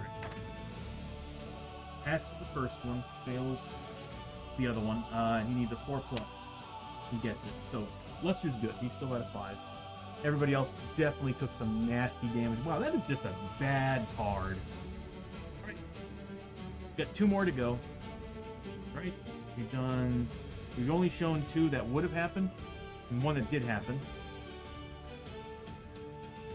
Oh no. This just screwed everything.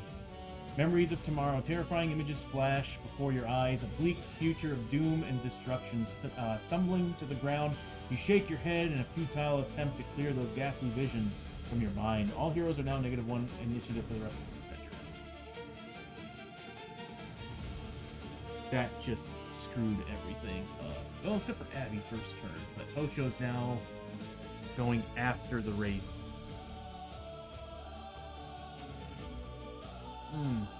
Alright. Final one. Put that over here to remind me. Powerful Dread. It takes all of your willpower to not simply turn and flee at the sight before you. Every hero must make a single willpower save. Each failed save, move the darkness 2 steps forward. We're close to another growing dread. Alright, Chiyo. It's a willpower save, so it's not a horror save.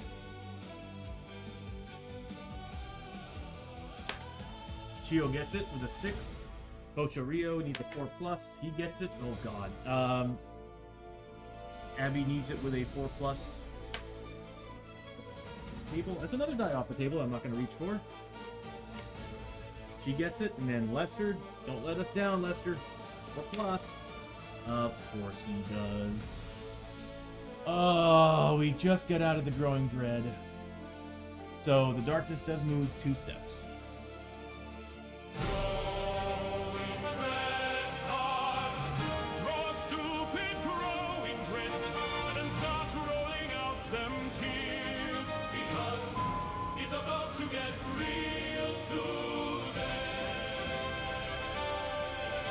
One more growing dread, everybody.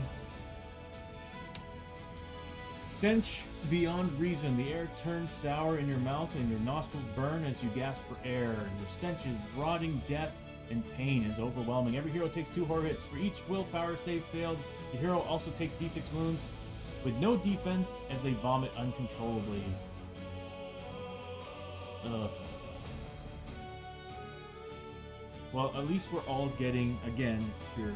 Alright. You know, I had high hopes for this. Alright, so here's Chiyo. So she's taking a 3+. Failed 1, but she does have a 6+. Nope, not quite. So she does take D6 wounds. So she takes...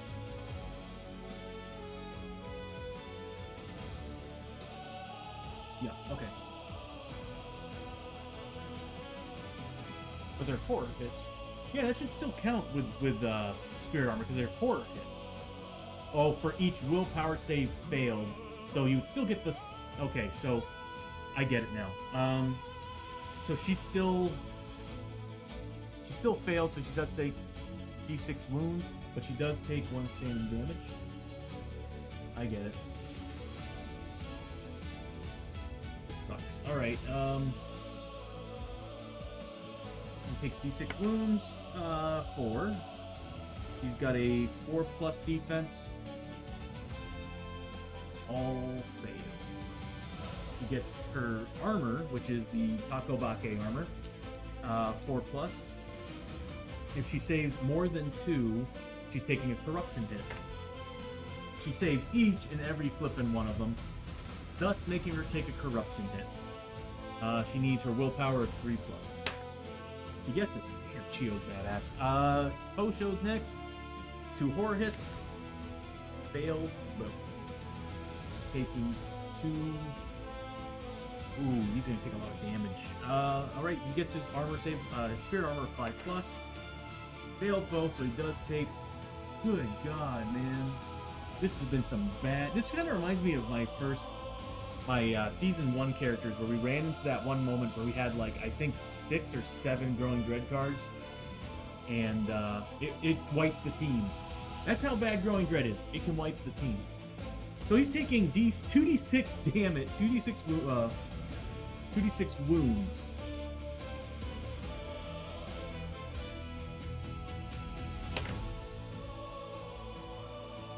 So he's taking 8 wounds, it's ignoring defense. Okay.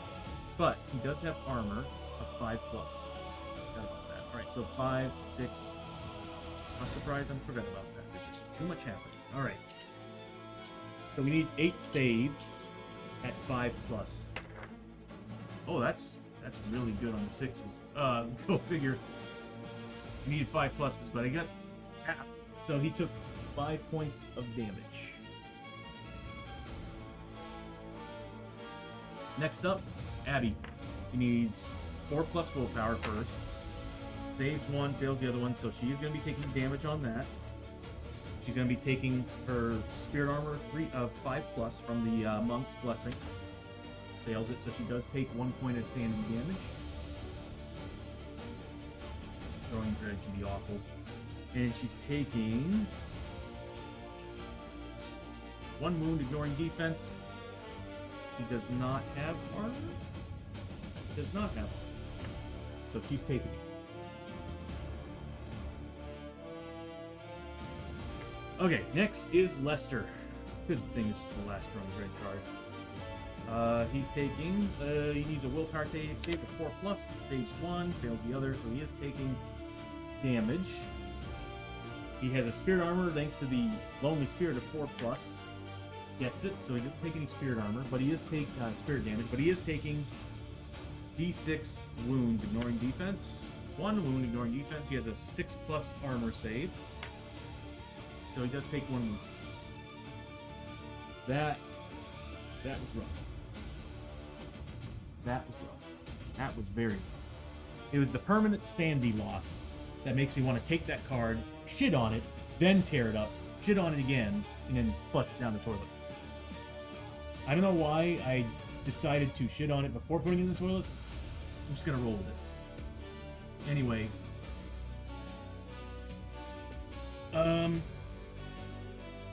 Oh my god. Oh. That sucked. That was the boss fight right there, everybody. Growing Dread. Okay.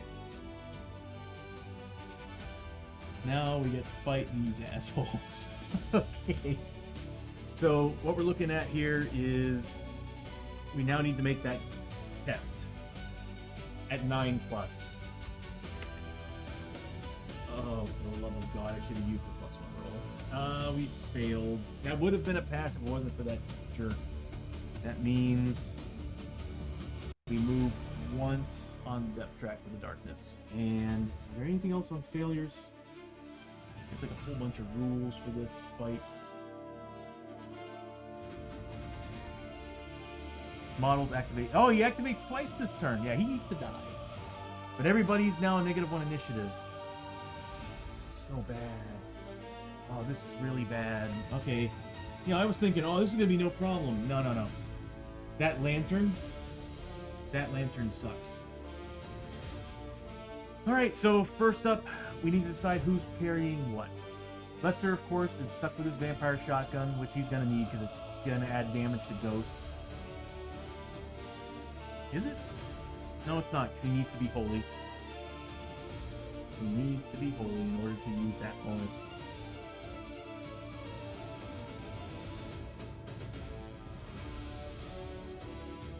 Oh, there it is. It's right in front of me. Oh no, it's +1 damage.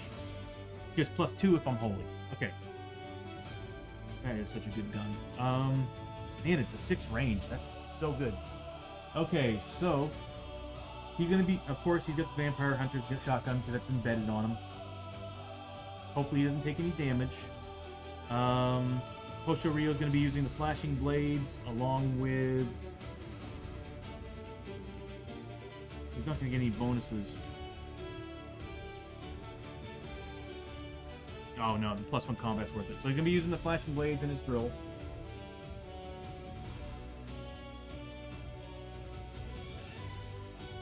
Or the Trun blade. He'll be plus. He'll deal more damage with the Trun blade. I'm gonna say he's gonna use the flashing blades and the Trun blade for this because he'll get more damage. If he gets any crits, he gets even more damage. Not a bad idea to keep the Trun weapons. Just to switch between the two. As much as it sucks sometimes, it's really interesting. Yeah, it is. It can be a little crazy sometimes with the growing dread. Alright, so yeah, he's going to be using the flashing blades to get the +1 combat and initiative bonus. The unfortunate thing is that initiative kind of dropped back down to a 5. Yeah. That sucks.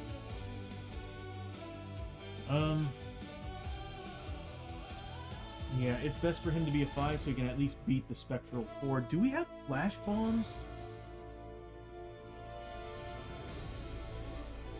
We don't. We get dynamite, but no flash bombs. We do have full key and fury, though. I'm definitely gonna give Chiyo that armor. Yeah, he's gonna be using those 2 weapons, and then Abbie's got her outlaw. I'll never ever switch the outlaw pistols. At this point, I'm just gonna say from here on out, she's always using the outlaw pistols. Chiyo, I don't think the legendary sword is gonna do anything against these guys, so it's probably best. Yeah, the Sword of Destiny. Well, the +1 combat's nice.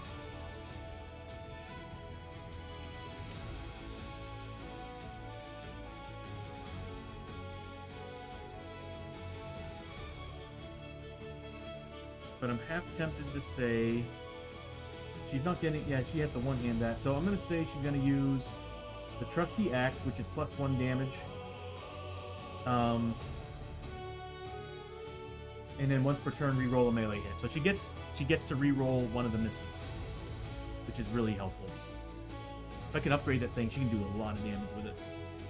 And it's either going to be the Monk Staff or the Surgeon Saw. If I use the Surgeon Saw, she'll get +2 damage on her 6 pluses. If I use the Monk Staff,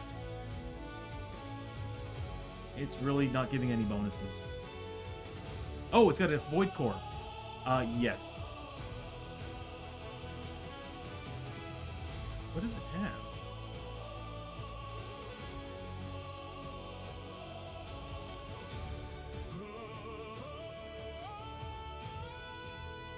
Well, it's getting +1 damage from the Void Core. And that's a shame. The Sword of Destiny would be awesome, but it only does damage on XL and XXL monsters. And we're not getting any bonuses either for her. Oh, yeah. Okay. Yeah, she's going to be using the axe, and you know what? Since she's getting +1 combat base anyway, I'm going to say she's going to be using the Surgeon Saw for +2 damage on crits. This way she can do more damage. Oh, it's Void Core on that. It's guaranteed 2 damage. It's probably better I use the Monk Staff, and she can heal people that are adjacent to her. Okay, so that's what's happening. First up is Lester.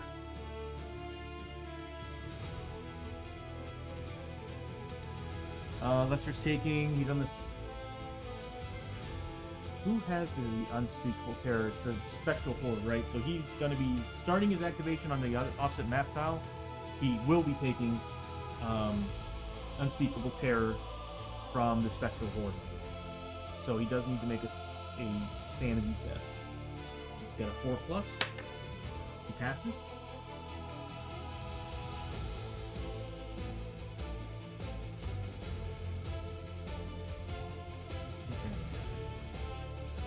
He's gonna roll into that room. Probably isn't a great idea. Actually, how far is that thing away from him? 1, 2, 3, 4, 5, 6. Within range. Yeah, you know what? He's not gonna move.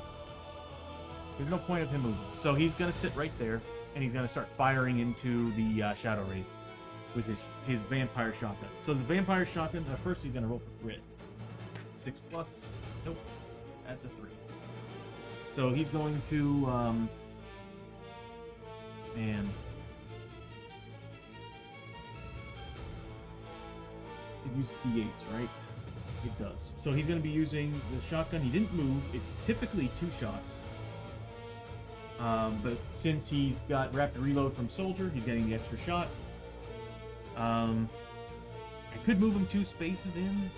I don't see the point. So he's getting these. As far as damage is concerned, because of the Vampire Hunter's shotgun, he's getting +1 damage against it. God, I need to make him holy. But he's getting +1 damage against it for that. He's got 3 mutations, so that's 4 damage on top of that. I did recently give him some new stuff.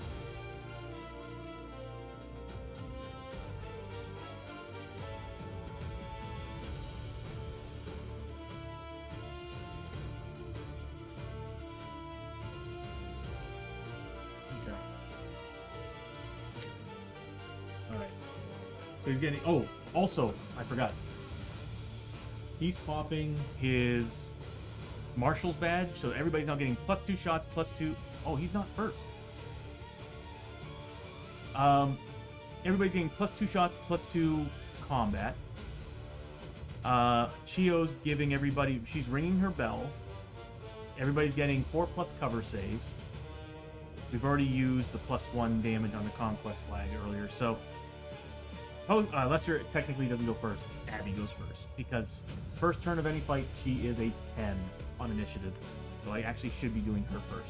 Alright, so we still did the grit roll on Lester. We'll just kind of get back to him here in a second. The reason why this is happening is because I forgot Abbie's a gunslinger. And I gave her the special ability that at the start of the first turn of every single fight, she's always 10 initiative. And she's getting +1 shot. On top of the Marshal's badge. Welcome back to the ad break, everybody. We're just starting this fight. So Abbie is actually going first. So she's going to roll for grit. Actually, she needs a Unspeakable Terror test first. She gets it. Grit roll. Nope. And she does need to get in close combat. Well, not close combat, but at least close enough. 1, 2... Okay, I can barely see it. Yeah, okay, so 1, 2, 3. I think 3 is enough. 4. Yeah, because I need to be within 3 of all of them just in case. I don't think she's going to kill the guy, but we'll see. So, she is base. I'm glad she's got grit. She's base 4 with her main hand pistol, her primary pistol in her main hand. She's 3+ with these, 4+ with these for her offhand pistols, because you can't get the same bonus on. You can't get the same. You're -1 on your 2-hit rolls if you're dual wielding ranged weapons. But she's getting +2 shots for the Marshal's badge and +1 for the first turn of a fight. So she's gonna need, and of course I'm gonna elect them on the better hits. So she's 3+ with these, 4+ with these bad boys. Any 6s rolled are extra hits, and there's no cap to it. I wonder if they errated that. Here we go. You would think it'd be to a maximum of 3, which I'd be fine with. 3 extra hits. And she has grit 3 rolls. Oh. Ooh, that's nice right there. That's 3 extra hits already. That's a hit. That's a hit. We got some misses. And we get some hits. She's already got 10 hits. Of course, I'm gonna elect to re-roll these with some grit. We need to get as many hits as possible on this guy. Yeah, Gunslinger Outlaw is insane. 2 more hits, and that counts as an extra hit. We got... Is that 14 hits? We got 14 hits with Abbie. It's insane. They all do the same damage too. So what we're looking at here is, oh, he's within her laser sights, so she's getting +1 damage for that. He's a defense 3.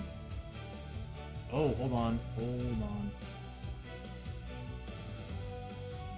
Adjacent are -1 to the room, so we're good there. So +1 for the laser pointer being within range, and he'd be within 3 spaces. +1 damage for Yeehaw. I think we're only getting that.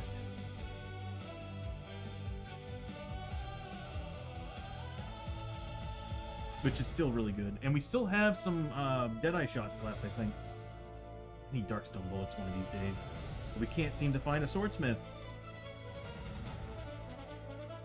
He's not a demon.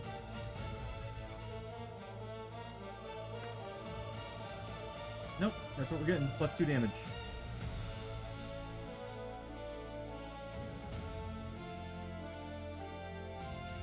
Just really good, to be honest with you. Okay, so let me pull up her card. Because I gotta make sure, if we have Deadeye shots, I'm using them right now, and I think we still do. Yep, we still have 5. So we're gonna use 5 Deadeye shots right off the bat. So what I'll do is I'll change those up to the red dice.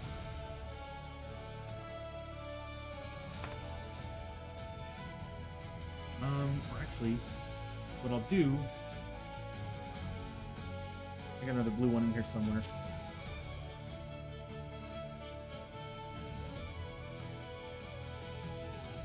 There we go. So we'll say these are the Deadeye shots. Get rid of one of those. These 5 are the Deadeye shots. The rest are regular hits that are going to be -1 to the roll because we are only doing 2 damage base against a 3 defense enemy. Also, she doesn't get crits. Until I can get the Gunslinger's gun belt, or the Deadeye, I forget which one's called. I think it's called the Gunslinger's gun belt. He won't get crits. So we're looking at -1 to these, +1 to the blues. Because we're getting +2 damage for the Deadeye shots. So let's go ahead and roll those out first, I guess. We'll do them one at a time because we do have to do defense rolls again, armor rolls, because again, dual wielding pistols, you don't get crits. Unless you can get the Gunslinger's gun. Alright, so first one, +1 to the roll. 3 points of damage. Armor is a 3+.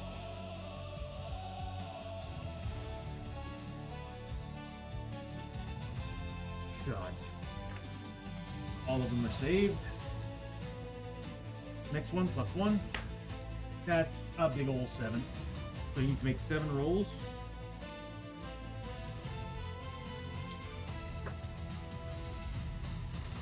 God, this is going to be hard to do. But she does do. Was 2. Actually, or was it just a? No, I could have sworn I rolled 2 damage on that. 2 misses. So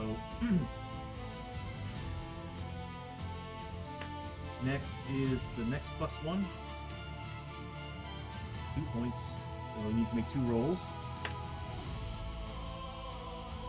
+1. So that's 5. Need to make 5 rolls.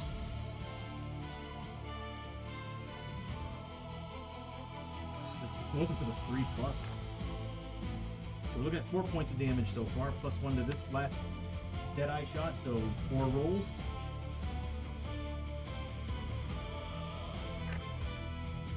Oh, that hurt.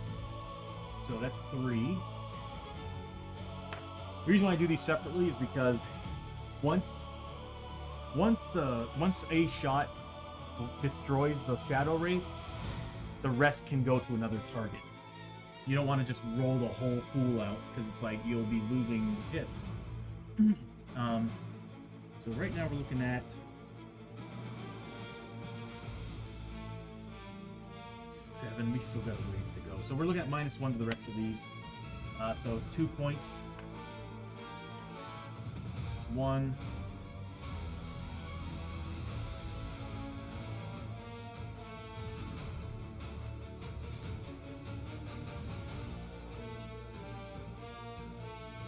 I should be logging these in as hits. So the first one did 2 points. This is why I'm doing it wrong. Alright, so 2 points.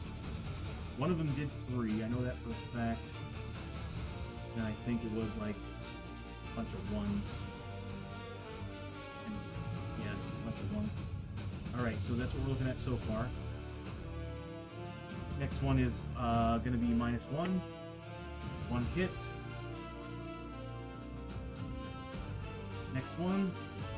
-1, 4. Wow, 3. So we're looking at 6, 7, 8, 9, 10, 11, 12. He still has 10 points of health left. Next hit, -1. That's 5. This guy's tough. Yep, 1 point. Next, -1, 3. That's all of them. Next one, -1. 3 points of damage. This is all of them. Next one, 3 points of damage. 1 point of damage from that goes through the armor. -1 to the hit. 2 points. Armor save with 3+. That's both. And the final one, -1. That is 5 points of damage. What does the armor soak up at 3+? Just 2. 14 hits. 5 of which were +1. We did a grand total 6, 8, 10, 11, 12, 13, 14, 15, 16 points of damage. The Marshal has a chance to take him down before it's too late and he kills somebody, because 2 activations a turn is gonna do it.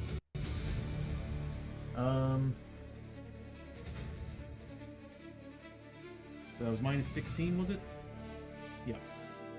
That's gonna be a lot of XP, by the way. Because this guy gives +10 base. And we're looking at, so 15 plus, with an elite ability, 15 plus 15 for each wound. God, that's a lot of XP. I need a calculator.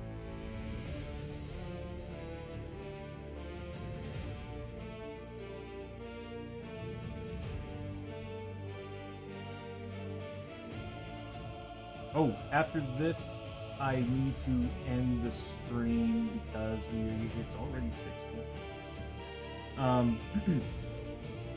Let me do the experience here. We should. I want to see what this will take. So we're looking at, let's see.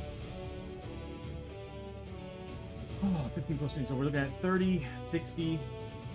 We're looking at, oh, more than that. Holy crap. So we're looking at, that's going to be 45, times 2, so 90, and then we're looking at 20 plus 15, so another 35. Another 35, and we're looking at what? That's going to be 25, so we're looking at 100 points of experience between those ones. Yes. 260 XP.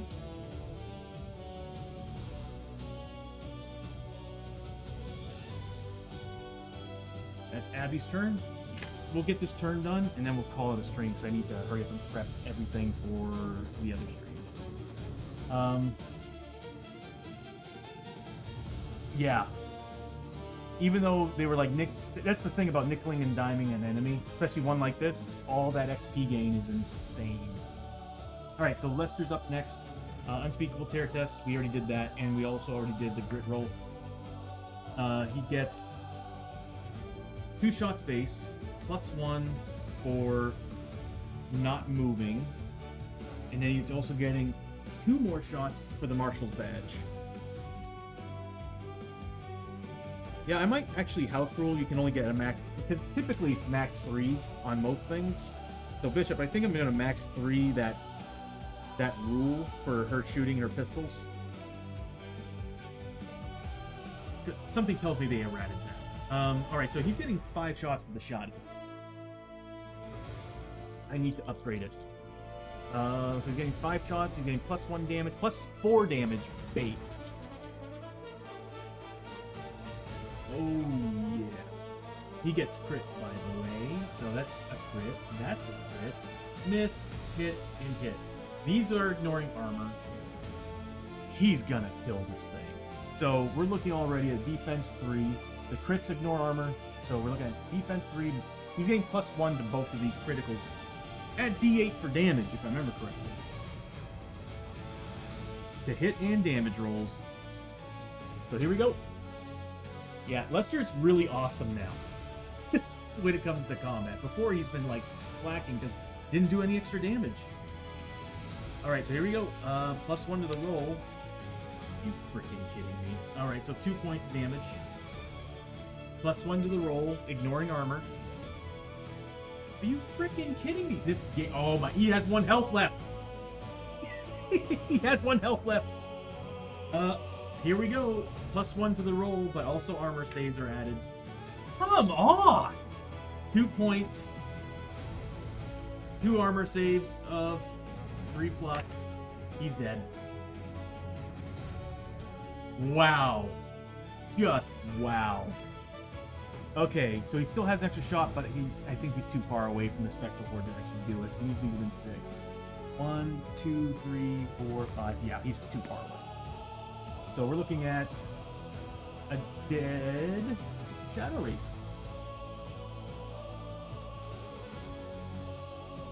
Everybody's back to normal initiative. So we're looking at experience-wise. Again, 15 plus. No, it's more than that. It's 20 plus because it's 15 thanks to Last Stand +5 for elite ability. Abbie's missing XP. I think she should have gotten, around another 45 experience. Yeah, I'll do that. I'll take a look later. Oh, they also should have gotten more from the last stream too. I forgot there was like something that happened where we should have gotten more XP. I just didn't tally it. So we're looking at here. Again, brain's not going to function well enough, so I'm just going to do the calculator here. So we're looking at 20 plus 10 for each. So we're looking at 40. And then we're looking at 50. And then 30. He's getting 120 XP. Shadow Wraiths give a lot of XP. And at least there's no more Shadow Wraith. We'll finish this turn up and then we'll call this. I'll have to make it quick. Shadow Wraith's gone. That's what counts.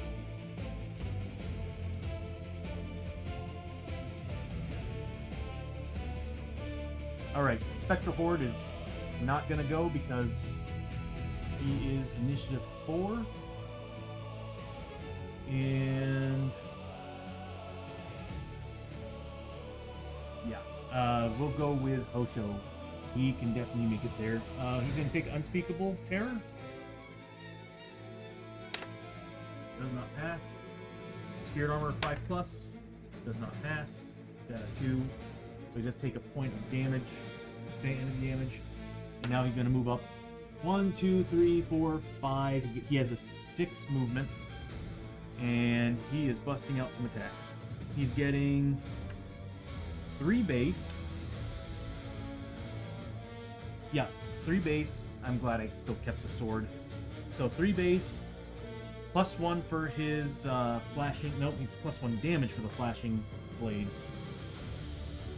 Yeah. So he's gonna be. He's 2 base, +1 for the sword. He's using the Trungladius, so he's getting more damage. Kind of wishing I did go for the drill, but that's okay. Yeah, that's it.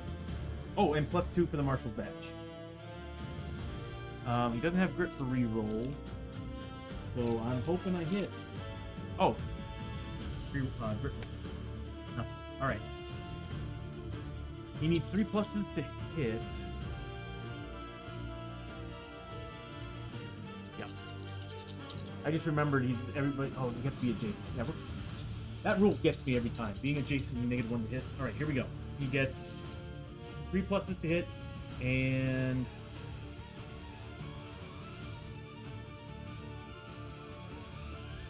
it's a 4+ armor. And he's got bonuses on crits. He's gonna be 4 damage base.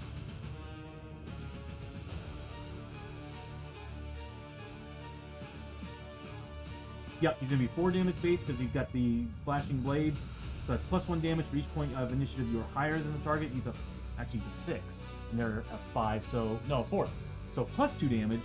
Trun weapons will add +2 damage base, +1 damage also for his legendary bonus. He's +5 damage base, +6 on crits, to which he rolled some crits. So he does. Oh, they're all hits, every freaking one of them. All right, so we're looking at 2 crits are going to do 6 damage base, 3 hits that are going to do 5 damage base. All right, their damage is equal to the cunning. That's the problem. He's got a high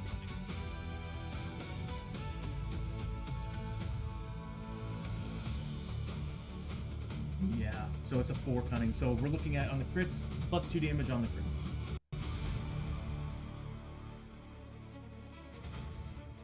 Hold on, I'm doing this. I'm thinking of the shadow rate.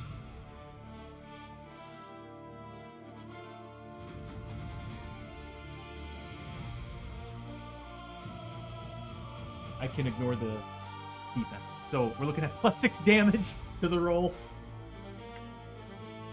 So we're looking at 10 points of damage. Oh my god. How much health does it have? 10?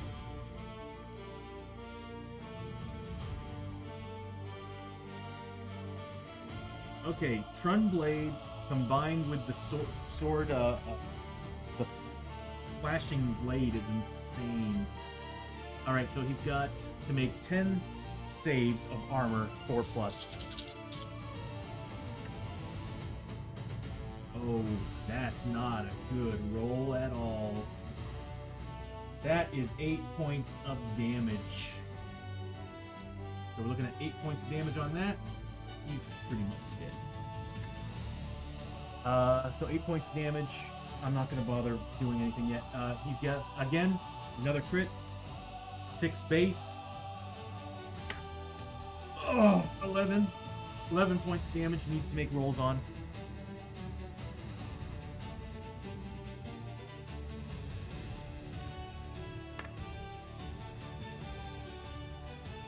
I think he's going to die.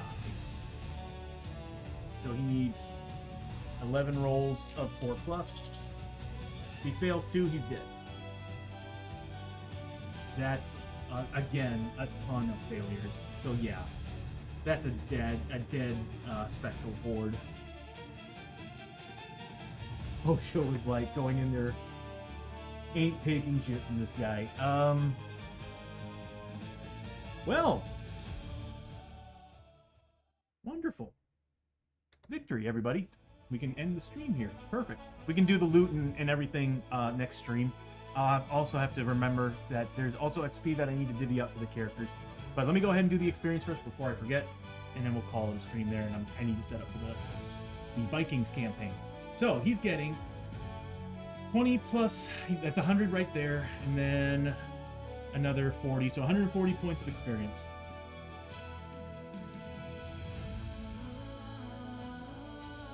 Good job, Hosho. Dang, dude. I know, Janice. Yay! Go, Hosho! Finished off the Spectral Horde. God, he just went in there and wrecked that thing. The Marshal, you know, I'll come on and say it. The Marshal doesn't have many abilities that are all that great. Even when I was looking at the Tier 4 stuff, I was like, yeah, the mutations thing is pretty cool, but every other character has something that really forms that character. But I was pleasantly surprised with what Lester did today. And then on top of that, Hosho just... The Trun Blades and the Flashing Blades together, the damage output was insane. Yeah, that was insane.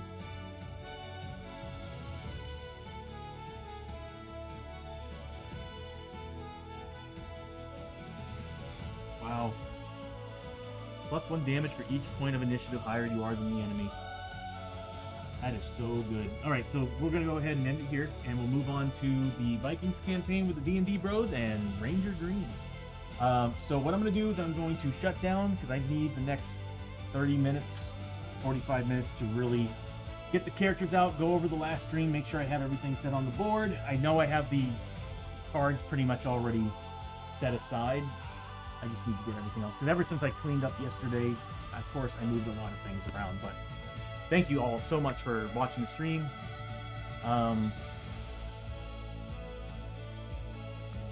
We'll save the roll for Lester's Dishonor at the start of the next stream. But yeah, alright. So what I'm going to do is I'm going to end the stream here. I've said that like 3 or 4 times. There we go. But yeah, everybody, thank you so much for showing up. If you... Just to let you all know, we are, again, going to be streaming with D&D Bros and Ranger Green here in just a second. At 7:30, well, yeah, in about 45 minutes. We're going to be starting the stream for the Vikings campaign. We're on our episode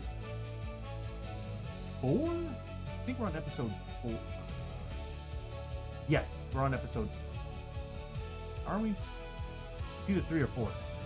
But either way, we're going to go ahead and... set up for that. But thank you all for showing up, hanging out. I'll see you all if you're all going to stick around. I am going to shut down the stream just so I can let the CPU and the GPU cool down for a little bit.